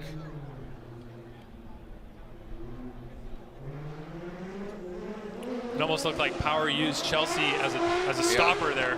Yeah, he came in hot. Yeah, that is definitely a big decel zone there. That is the biggest one we have on this track, and you need to get your car slowed down. But let's see what happened from up in the air here. This is going to give us the perfect view. You can see Chelsea nice and high and outside zone 1. Power moving around a little bit in the chase position there. Right here, Chelsea gets just not really into outside zone 2, and then Power comes in and hits Chelsea. It doesn't look like Chelsea was slowing down in any kind of way that was, you know, illegal or not right. I don't know, illegal is the wrong word. It looked like he used the decel zone properly. It wasn't anything intrusive, right? Right, so it looked like Power just was trying to gain proximity there and misjudged coming through the smoke. Yeah, and it got bumped. Chelsea got bumped wide on that zone, but kept going. No problem at all through to the finish.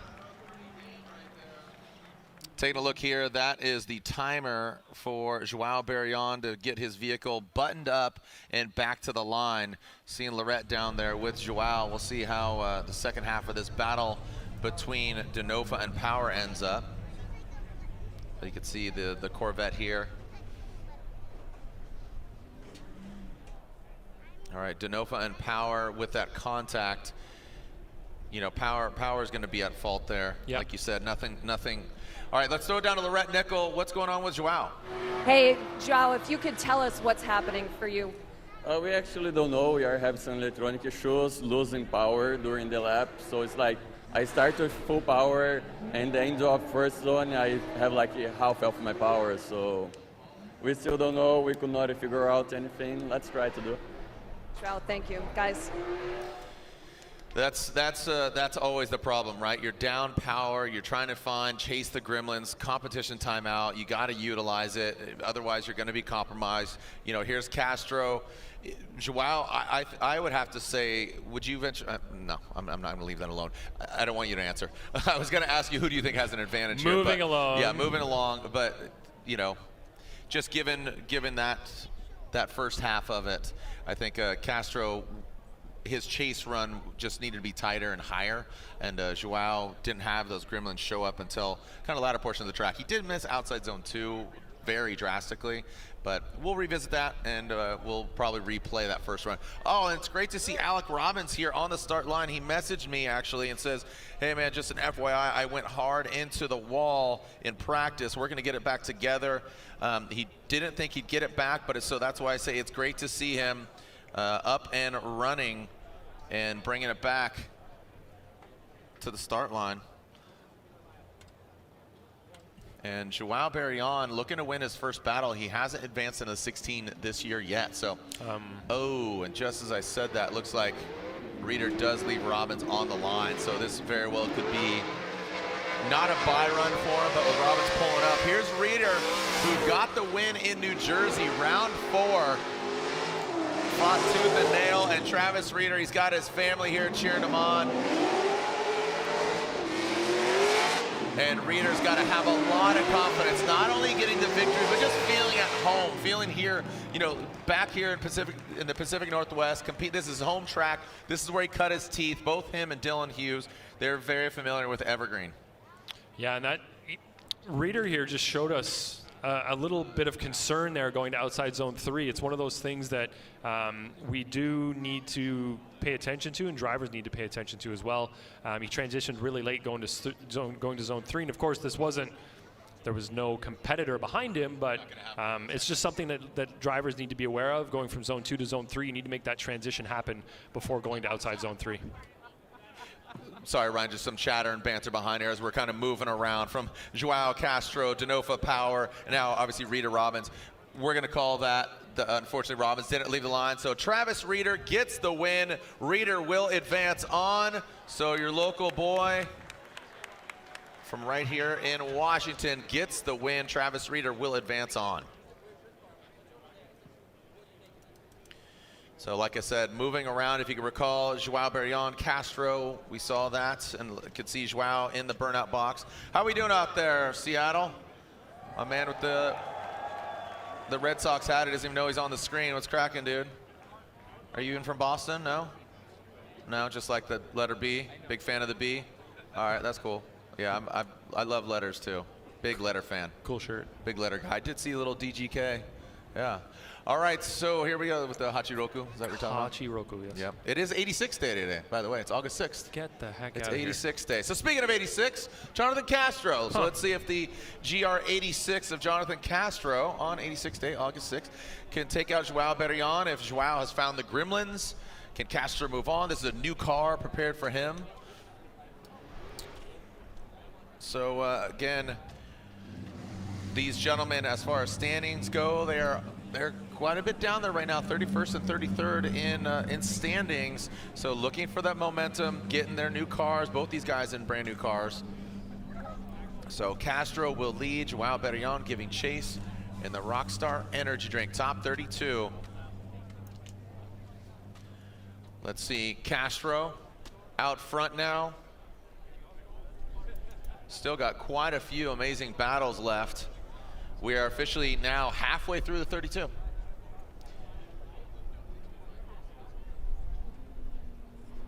Castro, here we go. Castro out front. Castro out front, Joao Barrion in the chase position. Here comes Castro. Jordan Methodon, GR86. Oh, there we go. Joao seems to have found and figured out that gremlin as Castro seems to find that angle and that height on the bank. Now coming down into the power alley, dials it in. Perfect on the outside zone 2. Joao misses the outside zone 3. Now look at Castro. Found the sweet spot, the Dominican driver. Seems like he had a little bit of a checkup there. Castro did. So that's that outside zone just wreaking havoc on so many drivers, both yesterday and going into today. All right, let's look at this replay from the sky. Going to give us all the angles we need to see here. Great initiation from both. You can see Castro pretty high in outside zone 1. Could be slightly tighter there, but you see in the chase position, Joao's got a little bit less angle, and it decreases as he gets further down the zone. In the lead, Castro does a great job on 2, misses outside zone 3 ever so slightly there, but Joao's right there with him. And like you said, Castro sort of had a little bit of hesitation going towards outside zone 4, but makes it over the line with angle. So just a slight hesitation on zone 4. So we're going to try to get a side-by-side, Jared, and see what we can see. It is hard to remember going back. You know, we got a battle in between there, so it's nice to have a little refresher. Yeah, just recounting that run. Like I said, this is where it gets interesting. You know, we had the contact between Power and Denofa, if you can recall, just minutes ago, and then obviously with Joao and Castro. Yeah, so here we go. One eyeball per screen, and you can have a look at Joao leading on the left, Castro leading on the right. So you can see that Castro's line is significantly lower in the chase position until the latter half of outside zone number 1. And Joao is closer, has a little bit less angle. Joao misses outside zone 2 by such a huge margin. And then in the lead there, Castro wasn't as deep in 3 as we'd like to see. And right here is where we see a little bit of an issue from both of them. They both get over the finish line with angle, but you can see that Joao had a bit of a power issue, which he did allude to shortly after that first run. So it looks like he fixed it, like you said, for the second one. Both these drivers awaiting the outcome here, Castro or Joao. That's you. That's me, throwing the horns, baby. Got the Adam LZ shirt on, the Sparko lid. Let's see if flying the flag there for LZ. A lot of Adam LZ fans. He's coming up shortly, about 3 battles away.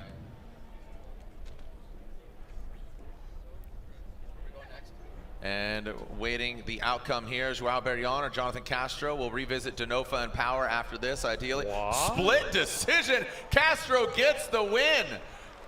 I was like, that was moving parts all over there. You went with Joao. The other two just, yeah, you guys are way opposites today. It's, yeah. Mom and dad are in a fight right now. I'm joking. We don't like each other. But we're literally physically split. You're over here kind of on the right side of the judges booth, and they're over there. And I mean, I don't know if the perspective is different from over here to there, but we're utilizing the screens a lot. And how we doing, FD fans? So there it is. Castro gets the win. That's awesome. So I was just talking about Adam LZ, and here he is. Always a crowd favorite, Wataru Masayama and Adam LZ. So Wataru Masayama, the Buy Now Japan S15, he has been absolutely on it lately. And Adam LZ always has the support of his fans. And here he comes in that AutoZone Mustang RTR Spec 5D. He's on those Nitto tires. All right, looks like Joao Barrion getting towed off. So, man, unfortunately for Joao, man, that's a real bummer. He had the power yesterday. He was absolutely hammering.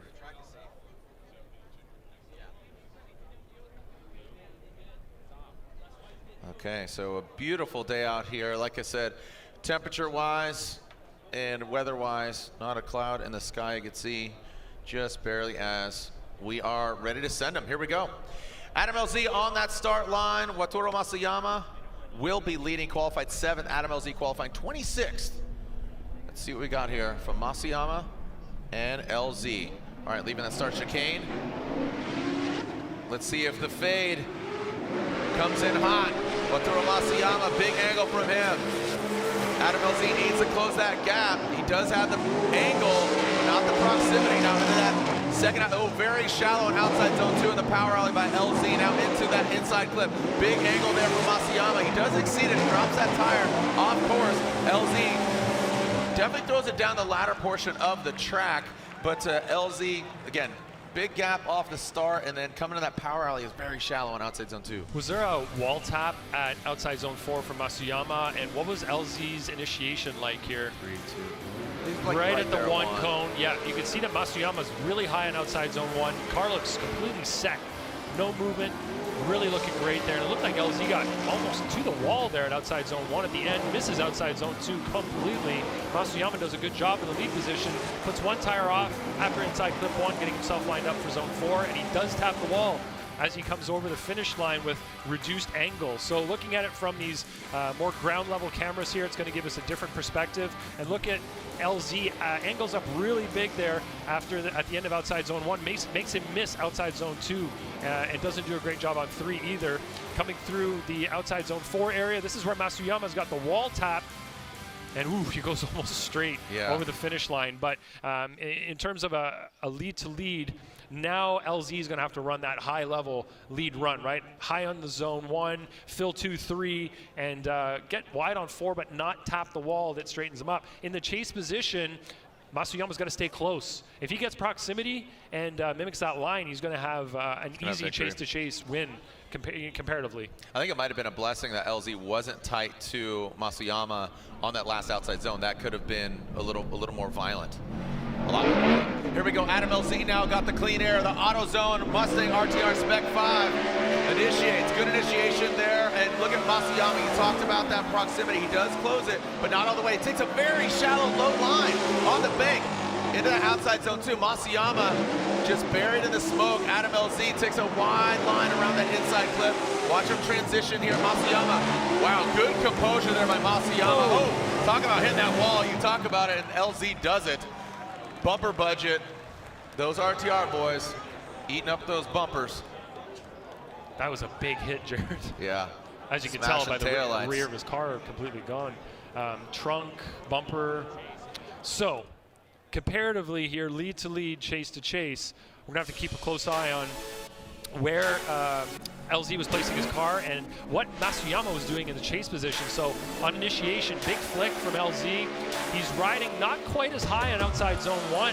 I think that Masayama was in his lead, but Masayama's got some big errors already in the chase position there. You can see him making some big mistakes.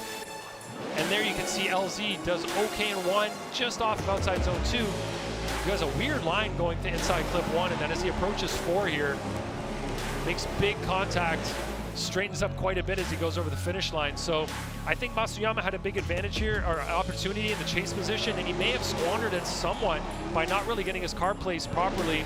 You can see that in the lead, though, LZ is making some weird lines there. That outside zone 3 to inside clip 1, and then tapping the wall there at outside zone 4.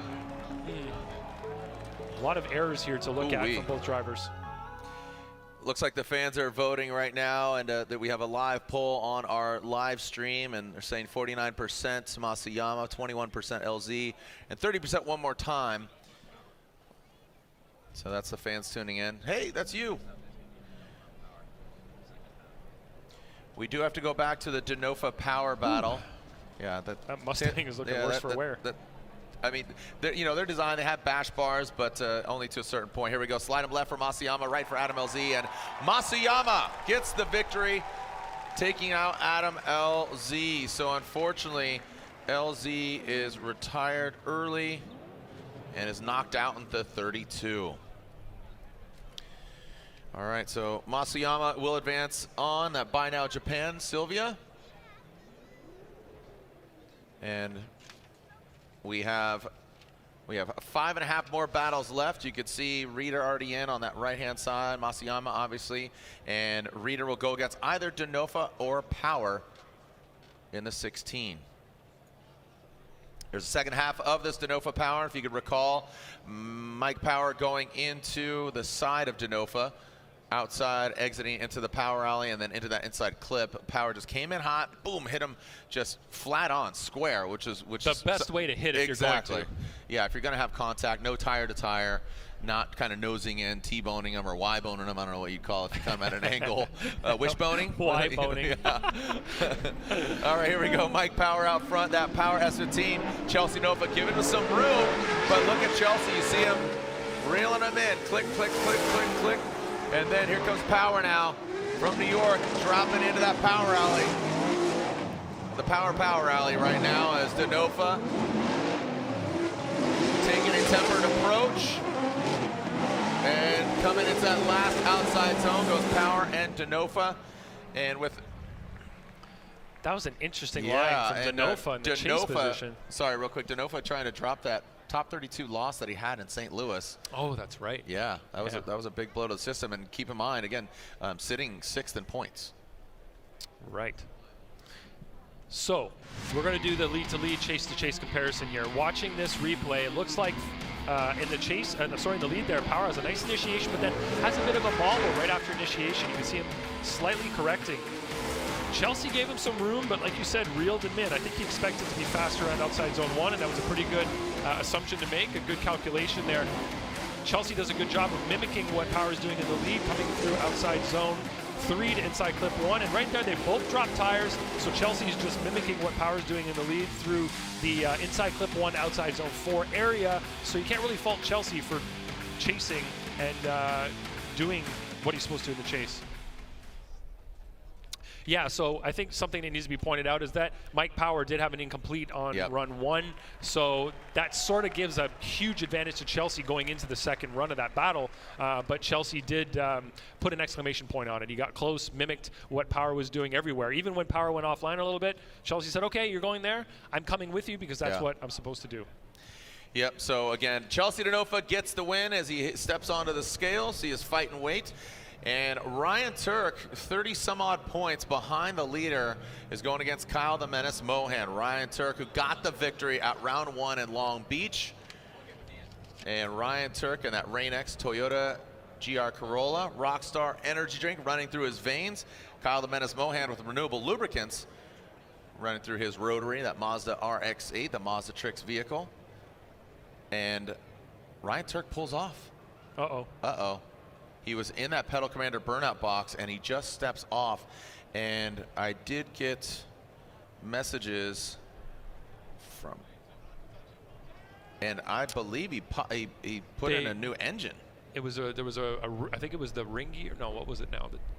I can't remember. Something in the transmission had been replaced yesterday. Well, the hood is popped. That's not a good sign. Yeah. So I got a message from his crew guy, his crew chief, Biddies, and they're saying fresh engine, ready to party. TBD. Well, right now I'm looking at this with the hood popped, so temps might be rising. Might have a coolant bubble or something like that. That sometimes happens. Just you'd rather be safe than sorry. Pop a whole engine. It's a pretty fun roof as far as roofs go. Don't agree on Jared. Okay. Say it again. I said that's a pretty fun roof as far as roof designs go. Yeah, I love it. That's our boy Conifer, Ornamental Conifer Race Service. He's a kind of creative artist there. So shout out to the boys at Race Service. And I would assume that with just so many hands on deck, it's going to be a competition timeout. You can see Kevin in the car on the passenger side there. You see his hat, telltale giveaway that it's Kevin Wells. And he's in there potentially looking at the telemetry box that we have in the cars.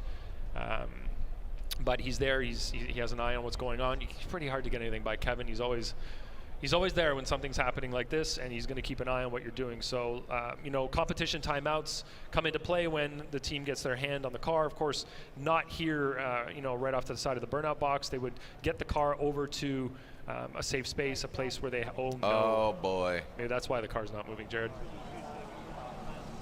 So the competition timeout has started. Yeah, so the NGK, sorry to cut you off there. You can see the fluids coming out of Ryan Turk's vehicle, and there's oil in the burnout box.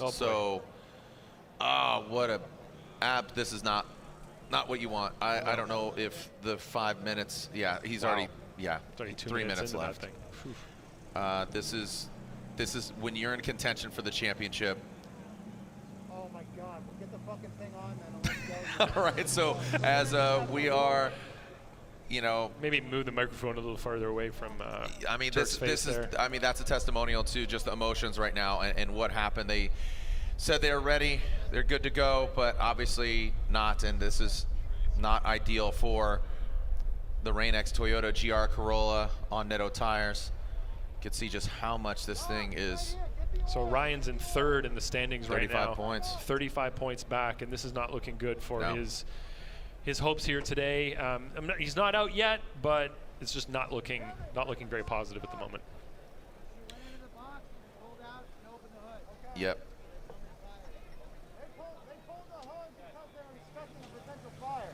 So I think they're There's clarifying. a conversation about competition they popped timeout the hood. starting. Yeah, exactly. What we're hearing there is they're saying, hey, he pulled out of the burnout box. They popped the hood because they wanted to see if there was a fire. Right. And just where there's oil, there's heat, there's all these elements for something pretty bad. So I think they just want to save that. So I'm not for certain if the competition timeout. I mean, we saw the clock going and hands on the car, but. These remote cameras that get to go into these situations and film these high-pressure, high-stress situations is fascinating to see behind the scenes and to see how they struggle and how they fight to stay in competition, And sometimes you hear some words that aren't exactly friendly for everybody, but it's the cost, let's say, of being in the moment and being right there and catching these moments because this is a part of the series. What happens on track is such a big part, and everybody sees that. But seeing behind the scenes, like the stress, the pressure, the challenges that these guys have, it's pretty intense sometimes. No. They want you to go back to your pit. Right. Okay. Okay. So for clarification here. What's going on? Okay. Start their 5 from there. Okay, can you come down to me? Yeah, let's go down to Lorette. Lorette, down to you. With Kevin Wells, can you explain what's happening? Basically, we were told on the radio to start their 5, so we started their 5. I got over here because obviously the hood was up, but they opened the hood to see if it was on fire because it's leaking oil. So now that they figured it's not on fire, we're going to take it back to their pit, then start the 5. Okay, thank you so much. So the hood was open to make sure that the car was not on fire because if it was, obviously they would have had to extinguish it.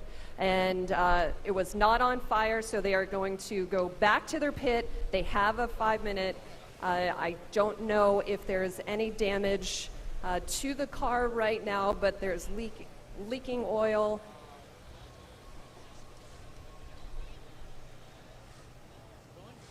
A little bit of confusion down here. Could you tell me what has been damaged? Yeah, we have lost the drain line from the turbo, came off the turbo, and essentially left a whole bunch of oil down on the track. So. Nick, thank you very much. So, guys, that is what's happening down All right. here. I'll find out more updates and keep you in the know as I know. Absolutely. Some great clarity there from Lorette and the team, and obviously Kevin, FD staff. So just bears repeating, they lifted the hood for a safety issue, and then they said, you know what, no, you get a proper competition timeout.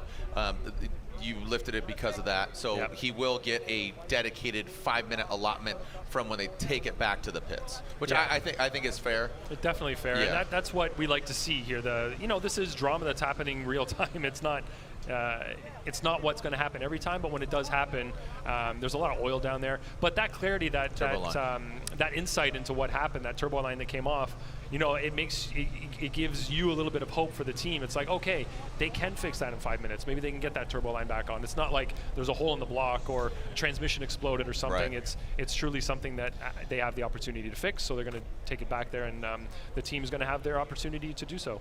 And that's racing. Sometimes it's the nickel part, not the $5,000 part. Yep. It's just that fitting that just maybe wasn't tightened completely all the way. So it's kind of good that he did catch it. One, it could have been more disastrous with oil getting on like a manifold.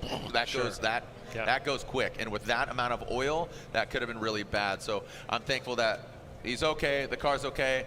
A lot to deal with, a lot on the line here. Again, it was almost all over for Ryan Tuerck, but clean up here in the burnout box. Let's see how Ryan Tuerck throws it down. But again, the party continues. And speaking of the party, the K&N party. So join myself and some other Formula Drift drivers over in the pits at the halftime break, the K&N party, with a variety of drivers, including that man, Ryan Tuerck, Chris Forsberg, Matt Field, a few other drivers, including Larry Chen. He'll be there as well.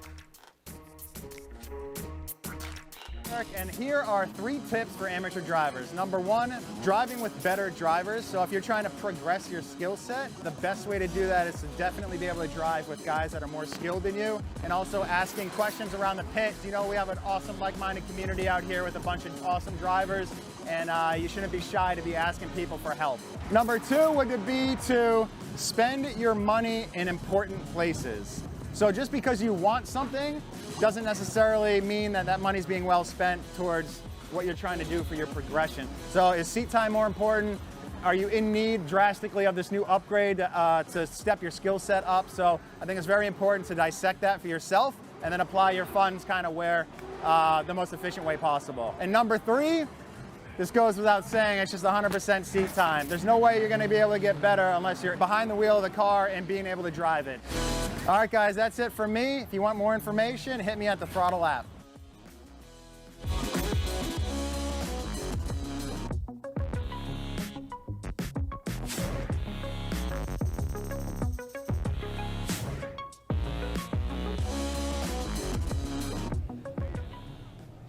All right, well, welcome back.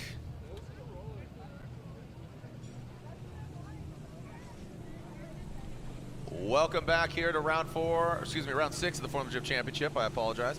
But the party continues. If you're here in the building, remember, join us over at the Falcon Tire during the halftime break for the driver's autograph session. And Throttle. Throttle is a Ken Gucci meet and greet at Throttle booth at 4 p.m. So you got some time to head on over there. A lot of festivities going down. A beautiful day out here in Monroe, Washington. Evergreen Speedway. I've been coming here since 2006. So it's been quite some time. Is that 16 years, right? 16 years we've been coming here, man. It's a long time. Been out here for quite some time. But we can see our next battle there. We'll see how the scenario of Ryan Tuerck unfolds. But right now we move on to, you can see how it's shaping up. You can see all our victors. Next up, it is Chris Forsberg and Jonathan Hurst. So, and these guys, Chris was talking about St. Louis. These guys did battle against each other in St. Louis, but Forsberg was down that cylinder. He's got that GTR engine under the hood of the all-new Nissan Z, and Jonathan Hurst, he went hard in the wall on his first run, but put down one heck of a run on his second. So just basically had to move to that not-so-great A. But Forsberg, his best qualifying finish this season, qualifying 3rd compared to Hurst. That's Paducah, Kentucky, the pride of Paducah in that AZ Rags BMW. One of the loudest cars out here for sure. And you can see the burnout line that that's right. Tuerck was taking there with all that kitty litter in the burnout box. It's not literally kitty litter, by the way. No, it's slang. Slang for the oil absorbent floor dry material. Oil absorbent material. Tons of horsepower, now just manpower being pushed into the Papadakis Racing pit. Forsberg will lead. Hurst will give chase.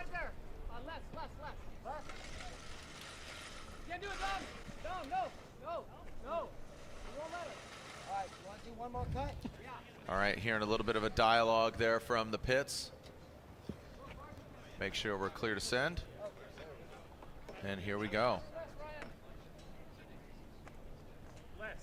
Three-time champion, Formula Drift, Chris Forsberg, Jonathan Hurst, a rising star here in the Pro Championship. Let's see what we got. The NOS Energy Drink, Nissan Z of Chris Forsberg, initiates into the bank. Let's see Hurst, you can see him gaining closer, gaining some ground. Big angle there from Chris Forsberg. Again, qualifying third. Let's see how he handles the power alley. Into the second outside zone. Into the third, Jonathan Hurst diving in on the inside, tight to that impact clip. Now transitioning into that final outside zone. You can see the attitude of Hurst's car is kind of like right there. Just, you can see kind of swaying back and forth. Good job by Forsberg, and hands are on the car. So just real quick, what we're looking at here, this is now officially getting Ryan Turk's team on the car. All right, looking at the replay from up in the sky, Jared. Nice flick from Forsberg in the lead there, and you can see not quite a failure to initiate, but definitely an issue on initiation from Hurst in the chase position. And as they come down to the infield here, you can see Hurst getting close at outside zone number 2, and Forsberg sort of misses the second half of that zone. And then as they transition for 3, Hurst falls, Hurst does a little bit better in the second half of that infield area, but definitely an error there on initiation from Hurst. The car didn't look settled. Got the car to slightly angle, but lowered it a little bit, so definitely an issue there at initiation from Hurst. All right, there is Jonathan Hurst now leading. Forsberg giving chase. They leave the start line. Here we go. The AZ Rags BMW throws it in aggressively. Forsberg gets right to the side of him, has to back off a little bit. You can see getting closer and closer. Big angle there from Hurst to that second outside zone. Forsberg not being shaken. Now into that third outside zone. Through the power alley goes Jonathan Hurst. Forsberg right there. Let's see how they handle his transition. And gets right to the side of him and brings it on home. Big angle there from Hurst. Big wall hit from Hurst. Massive wall smash. Look at the Hulk back of that smash. car. I know that I think the trunk wasn't on at the beginning of the run, but there was a big crunch in the back left of that car. So I think that was a pretty significant hit from Hurst at outside zone 4. Clearly knowing that he needs to lay down an incredible lead run against Forsberg. So here we go. Initiation. Hurst did better in the lead than he did in the chase on initiation. Forsberg's right there with him around outside zone 1, and you can see that Forsberg's matching the line, matching the angle. Not a lot of movement from Forsberg's car right there. Does a good job of mimicking on 2. Forsberg not as deep in outside zone 3, but Hurst doing a decent job in the lead. And this is the area right here we want to have a look at as Hurst pounds that wall pretty hard with the left rear corner and has a bit of a bobble as he goes over the finish line. So definitely an error from Hurst in that area. Not going to be helping his case here in the lead-to-lead, chase-to-chase comparisons.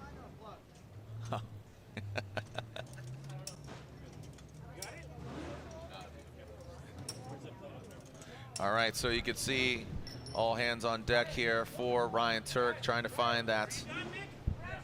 Make sure there's no oil coming out. That's the vitals right there.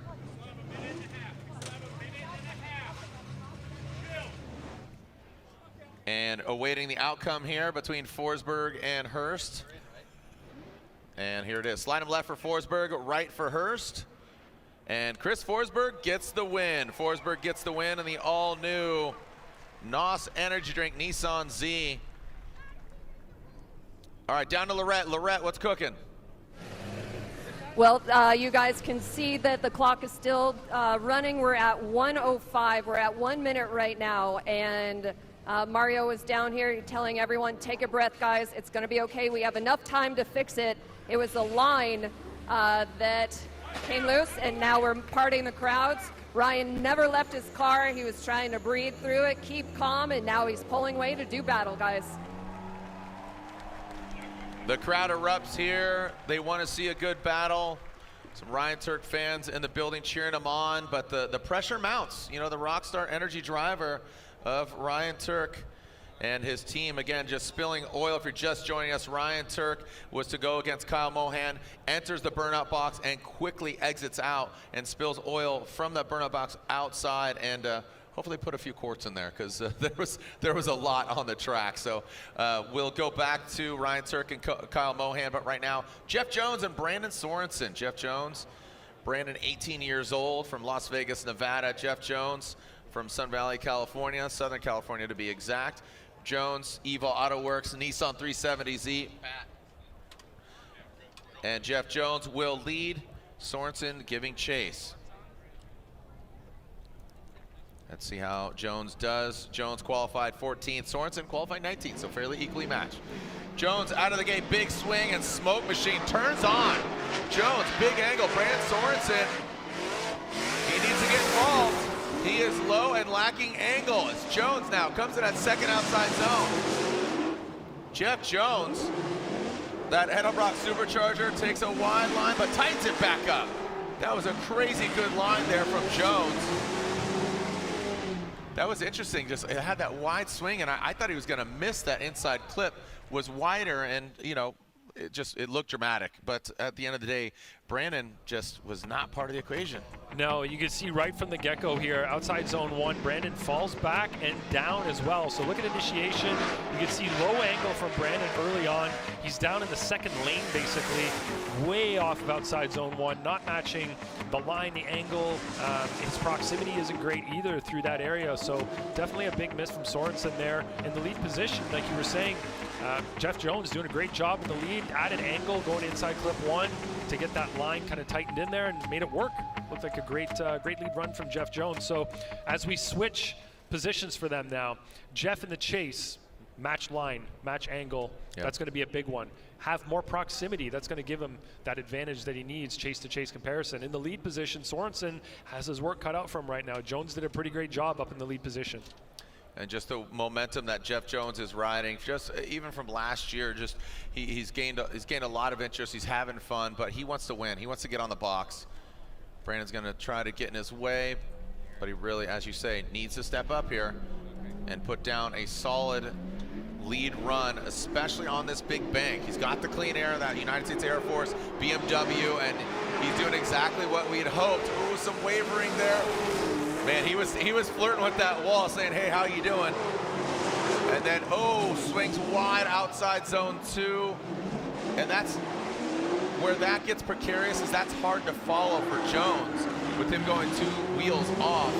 Imagine if this is Atlanta, you go into the dirt or you go off course. Yep. You got dirt, you got grass, you got all these elements, but obviously more forgiving going just beyond and getting to the asphalt. But you saw him explode those candlestick cones, and that just says, hey, I'm way off. Yeah, those cones are placed 4 feet off the edge of the track, so to hit those, that's at least 1, probably 2 tires off course there for Brandon in that area.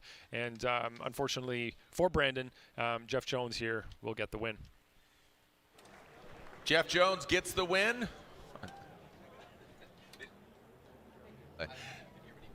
Jeff Jones getting the victory. Jeff Jones, how are those? How are the chicken tendies? We doing good? Chicken and fries? Are they all right? Thumbs up or thumbs down? We doing all right? No, not liking them, not acknowledging me. Okay, thank you, bro. Appreciate that. Yep, appreciate that. I mean, this isn't Yelp or anything. I mean, not gonna, hold you accountable. All right, there is how the bracket is shaping up. We still have, so Arturo Masayama will go against the winner of Ryan Tuerck and Mohan, and then 2 more battles after that, Essa and Sharifo, and Taylor Hull versus Rome Charpentier. All right, next up, we go back to Ryan Tuerck and Mohan. Was everything buttoned up properly? Like you said, Mario saying everybody take a breath, chill out. Mohan kind of got iced a little bit there as he was ready to run, but Ryan Tuerck with the oil. Here we go, Ryan Tuerck, Kyle Mohan. Ryan Tuerck in contention for the championship, got the win in Long Beach, just had an oil leak. They put in a new engine, ready to party. We will see TBD as he goes against KMR, Kyle Mohan Racing. Ryan Tuerck, that Rain-X Toyota GR Corolla, Nitto tires, Rockstar energy drink can in the hand, and Kyle Mohan with the lone rotary in Formula Drift competition, renewable lubricants, Mazda-Trix RX-8. Can Ryan Tuerck keep the momentum going as he, again, is going for that championship? He comes into this round of competition sitting third in points, just behind his other Toyota teammate, Frederick Osbo, and Matt Field leads the pack. So 38 points, and you got to think 100 points at stake for the win, and if you get knocked out here in the 32, that has major implications. Here we go. Ryan Tuerck out front. Kyle Mohan in the chase position. Ryan Tuerck initiates that Toyota GR Corolla. And looks like he is doing exactly what he needs to do. Hammering down that Rain-X Toyota GR Corolla into that second outside zone, into the third. Here comes Mohan. Tuerck with a wide swing, and there's that line. He hangs it out there, tightens it back up into that final outside zone. Goes Ryan Tuerck. A brand new father, him and his wife at home, Shannon, and his son Roman watching, cheering him on from New Hampshire. And here, let's take a look at it again.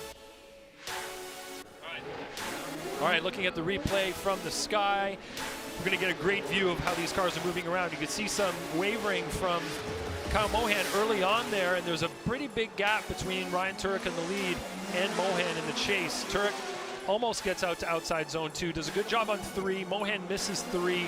Again, not really in proximity, slightly gaining, but not really getting as close as we'd like to see there in the chase position. Tuerck put his car in most of the right spots there. You can see he wasn't quite as wide in outside zone 2 as we'd like, but great job on 1, 3, and 4. So Mohan, what does he have to do in the lead now? He needs to be high on 1, 2, 3, 4. He has to do as good as Ryan Tuerck did in his lead or better. So his one opportunity story would be outside zone 2, which is really the only spot that Tuerck missed on his lead run. And Tuerck in the chase now needs to be close, needs to be matching that angle and the line.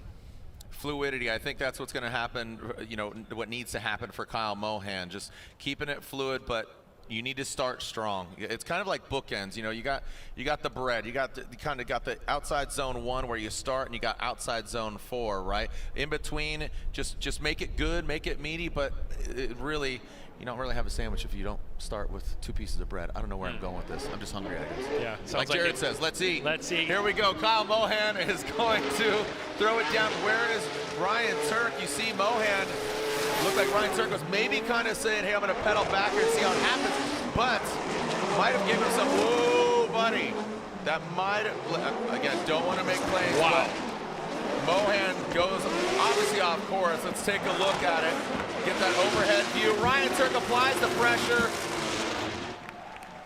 Okay, let's back that one up. Let's back some craziness just happened there. I was like, look over, and I felt like he was at the start line when. Yeah, what do you think? What's your take? Well, what I really loved was Tuerck, the way he dove in from zone 2 to 3 and got so close to Mohan there. Didn't make contact, I don't think, but stayed with him. It was incredible. Like you said, Tuerck in the beginning left a lot of space. He knew that he was faster than Mohan around outside zone 1. He gave him the space, but he reeled him in all the way. By the end of outside zone 1, he was in that proximity that we want him to be in. And there you see Mohan 3, I think for sure. So 3 for sure, potentially even 4. That 4th tire maybe on the line. But the way that Tuerck just adjusted in the chase position there was really, really strong. So unfortunately for Mohan, he'll get an incomplete on that outside zone 2 area for dropping 3 tires. Ryan Tuerck just put his car in all the right places, gained that proximity by the end of outside zone 1, and stuck it to him through the rest of the track. And what I thought was a good approach was that it was a good defense. It was a good defensive strategy. So we're seeing, again, that angle, you definitely see 3, but that front right, regardless, 3 off, that's an incomplete, unchaseable lead run. That's what it really comes down to. So it's kind of a moot point because he did go 3 off, and that was absolutely for certain. So And here we go. Slide him left for Turk, right for Mohan. I think you know the outcome, unfortunately, for Mohan. But stoked for Ryan Turk getting the car back together. He did use his NGK competition timeout. Look at that. My man right there, he's ready. That Baywatch. He's ready. If somebody's drowning, needs mouth-to-mouth, my man right there's got you. Where's the good. closest beach? I don't know. There's the over there. Over that way. Yeah, well, he's a Baywatch. Where's the closest bay? Bay, yeah. Or like Salt Bay. Or like Bay. Are you my Bay? Move on, Jared. Okay, here we go. Congratulations, Ryan Turk. He gets the win and moves on. He'll be going against Wataru Masayama in the top 16 as the Rockstar Energy Drink top 32. Michael Essa versus Federico Sharifo.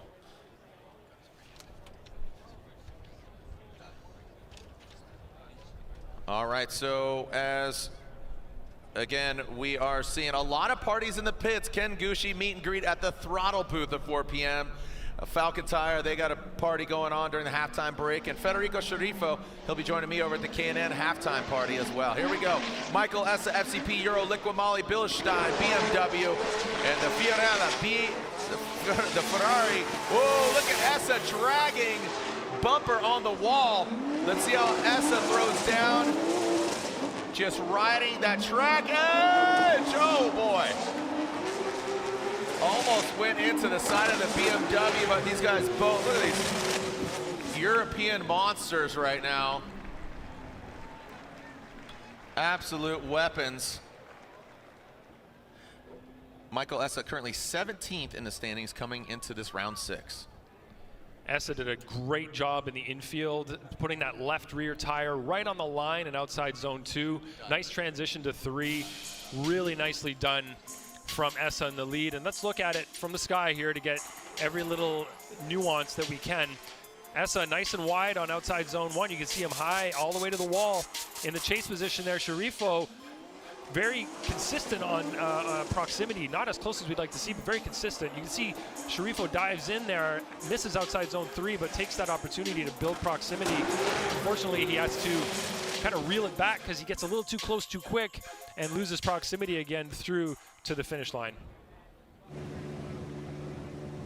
And you could see just a kind of an exhale, right? You can kind of feel it, you can kind of hear it just coming from those gentlemen. Just the exhale of relief that they made it into the top 16. So that's great for them. All right, here we go. The second half of this battle, Federico Sharifo and Michael Essa. Let's see how the Ferrari 599 GTB does. Oh man, looking good. Good angle from Fetty. And now Michael Essa. You can see that proximity there. How is Essa going to handle this? The Ferrari with the swing in front of the BMW. Looks like Essa joins the party, gets that proximity now coming across. And they crawl across the finish line. I mean, what's your take? Well, Federico looks like he did a good job on outside zone 2 and 3, but coming into the deeper part of the infield there, had a hesitation going to outside zone 4, but Essa adapted really well to it. So let's look at it again from the sky. You can see Federico higher than he was in the chase here in the lead, getting nice and tight up on the wall there in the chase position. You can see Essa a little bit closer than Federico was on his chase. And right here you see Federico angle up really big there, kind of a bit of a decel, misses outside zone 3. But right here is where the major problem happened for me. You can see there's a hesitation from Federico. Maybe it's a desire to not go all the way to the wall there, but Essa adjusts really nicely in the chase position. All right, there it is. Michael Essa gets the win. And he is greeted not by Travis Reeder at Walmart, but he will be greeted by the winner of our next battle. While we get prepared for our last and final battle, I'm going to bring a special guest. But before that, I throw it down to my homegirl, Lorette Nickel. Lorette, what's up? Jared, thank you. You know I had to get a word with Ryan Turk, and a lot of adversity there. Turbo drain line came loose, is what Sean told me, and there was no damage. No damage, no. Caught it in time, just it happened in a burnout box, so we had time to fix it. And I gotta say, hats off to my team. We only got one lap of practice, had to do an engine, and they got it done just in time for us to run out there and find out we still had an oil leak. So they got it fixed, and I'm just happy we're moving on and kind of got that out of the way. Yeah, absolutely. And there was a lot of chaos, a lot of movement around your car, a lot of emotion. So in that moment, how do you just break it down and take a breath? Yeah, it's definitely tough. Just kind of sit in the car and blank everything out. Definitely take a few deep breaths and try to just focus on. I had to go back to yesterday as far as my practice and qualifying to really try to get my feeling of driving behind the wheel again. All right, well, congratulations on your win. We're going to see you in top 16. Guys, Ryan Tuerck. Thank you so much, Lorette Nickel. As Ryan Tuerck, like I said, breathing that sigh of relief. There you go. Look at the smile says it all. Joining me up here in the booth, we have one more battle. We got Taylor Hull and Rome Charpentier. But joining me up in the booth, 2011 Formula Drift champion Daijiro Yoshihara. Dai Yoshihara, what's cracking, dude? Good to see you guys. Likewise. It's been a while. I saw some fans. They were stoked to see you here. You can hear them out there. And make some noise for Dai Yoshihara. You hung up your helmet in the Formula Drift world, but you're still a busy man. You're doing demos with Pitt and Paddock, your BRZs here, your AE86 here. What else are you doing, man? That's about it for today. No, I mean, I know today, but you're a busy man. I do Pikes Peaks, like time attacks, and still driving, and still try to see everybody here. Yeah. So today, we are here for the ride-along experience. Yep. I wanted to thank Formula Drift for giving us the time for that, and I think everybody really happy about it. Absolutely, and hopefully we can do this more often in other FD rounds. I love it. Yeah, the Pitt and Paddock BRZ, if you haven't seen it, it's over in the car show. The 86, what's under the hood of the 86? Because it is 86 day, by the way. It's a FK8 Civic Type R engine. Sick. I like it. Please come out to check it out. Yeah, high fives and handshakes from 2011 Formula Drift champion Dai Yoshihara. Dai, stick around. You haven't been up here in the booth that much because you've had success and stuff. You know, I've been a couple busy times. With the competing, so maybe today I can just watch. Are you trying to gun for my job, Dai? No. Okay. I don't think I can do that. Stay. Well, I'm not gunning for yours, but all right. So kind of be a judge. You're not judging like officially, but I want you to scrutinize after this. Okay, here we go. Taylor Hall, that Comp Cams Corvette looks like. No, just lay out. Just hold on. Dai's getting so anxious. He's like, "What are we going to talk about? What are we going to do?" I said, "Relax." Just relax. Just be Dai Yoshihara. All right. So unfortunately, there was a strike there, and was it a cone hit, or did he leave the line early? Get clarification over here. But our three judges, Ryan Lantain, Brian Eggert, and Chris Yule. What do you think of the Seattle track? Do you like this track or hate it? This is one of my best, the favorite tracks. Okay. Yes. Scoot closer so we can get your pretty face up there. Seattle, and this is the fastest bank track that you guys have. And I think a lot of drivers likes this. Yeah. Actually, I hate to bring it up. You had one of your worst crashes, one of the worst crashes ever at this track when you debuted that Lexus. You could see that opening when you go initiate actually at the one cone. Yeah, you rode off a car. That car is hanging at Discount Tire, half of it. I thought I was dying that time. Yeah, it was a rough one, man. I'm glad you're okay. I'm glad you're here with us. Here we go. Back to the action. Taylor Hull, Comp Cams, Edelbrock, Corvette. And goes across the nose of Rome Charpentier and his garage BMW, but not thrown off are either the drivers. Taylor Hull high on the bank. Rome Charpentier drops down a little bit lower, but you can see him sliding back now, coming into that second outside zone, into that power alley. Rome Charpentier taking a shallower line into outside zone 3 now. Into that inside clip goes Taylor Hull. Full pole, Taylor Hull. And Rome Charpentier bringing it across. What do you think of that swing in front of the nose of Rome there? Was that clean? Because we saw it earlier between Dean and Yves Meyer. That's a tough one. Yeah? But I think the follow guy has to deal with it anyways, right? Yeah.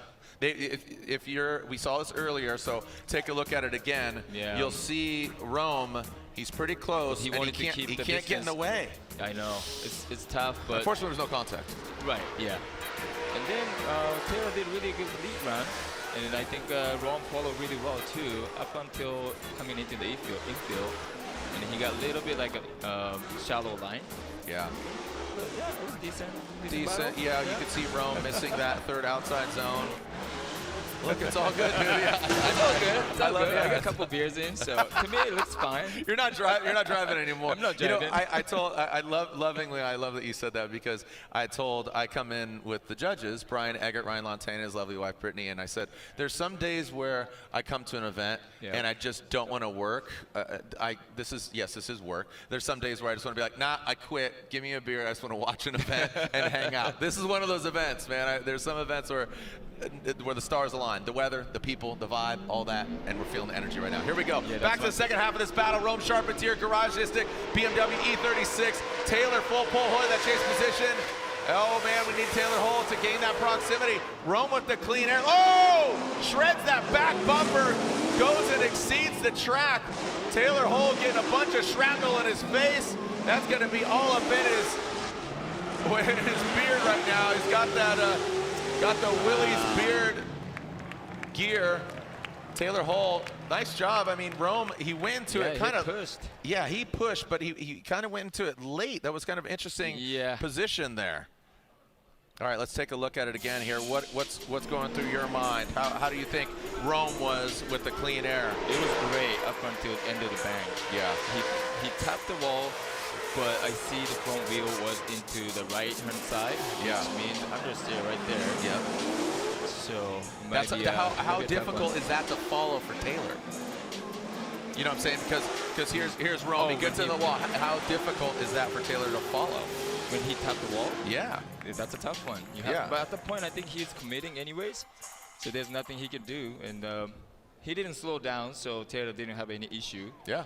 And there it is. Then he Proof moved positive. Taylor Hall gets the victory again. He got some of Rome Charpentier's BMW all up in his Wild Willys beard. He's sponsored by Wild Willys.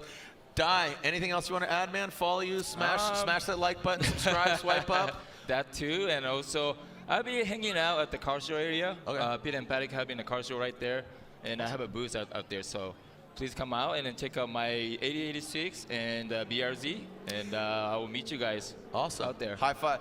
Di, what do you make of these brackets right here? Predictions, who's going to win the event? Who do you think? Because guess what? You're not a judge. You're not driving. You're not competing. Yeah. Make some claims, bro. Like you said, you've had a couple beers right now. What are you feeling? Okay, man. There's $5, so many let's good go. drivers right now. Come on, you put it out there. Dude. Well, I was thinking like Taguchi will do well because he won. He got first qualifier, but he's not here anymore. Because Taguchi out. Unfortunately, so. Think about our points lead. We got Matt Field. He goes against Pollock. You got Ryan Turk going against Masayama. Osbo versus Gucci. Tough one, Look, dude. Forsberg versus Jones. Oh my God, I can't really say. Ever since you left, there's been more people showing up. It's so competitive right now. Anybody. Seriously, anybody can get it. So, and yeah, good luck, guys. I will just keep drinking beer and then enjoy your driving right here. I love it. I love you, brother. Thank you so much. Thank you. I'm glad you can show up with us and have some fun. 2011 Formula Drift champion Daijiro Yoshihara's in the building. Pit and Paddock. Go join him. Turn 14 distribution. You'll see Dai over in the pits. High fives and handshakes, and maybe buy him a beer. We'll see. Yeah, this please. is round 6 of the Formula Drift Pro Championship. We'll be back local time at 5 o'clock. Guess what? That's only in 2 hours. So don't go anywhere. The hot action continues here. Top 16 in 2 hours. And remember, hashtag FDSEA. I'm Jared Deanna, Ryan Montaigne, Chris Yule, Brian Egger, and Dai Yoshihara. The party continues here at Evergreen. We got contact there.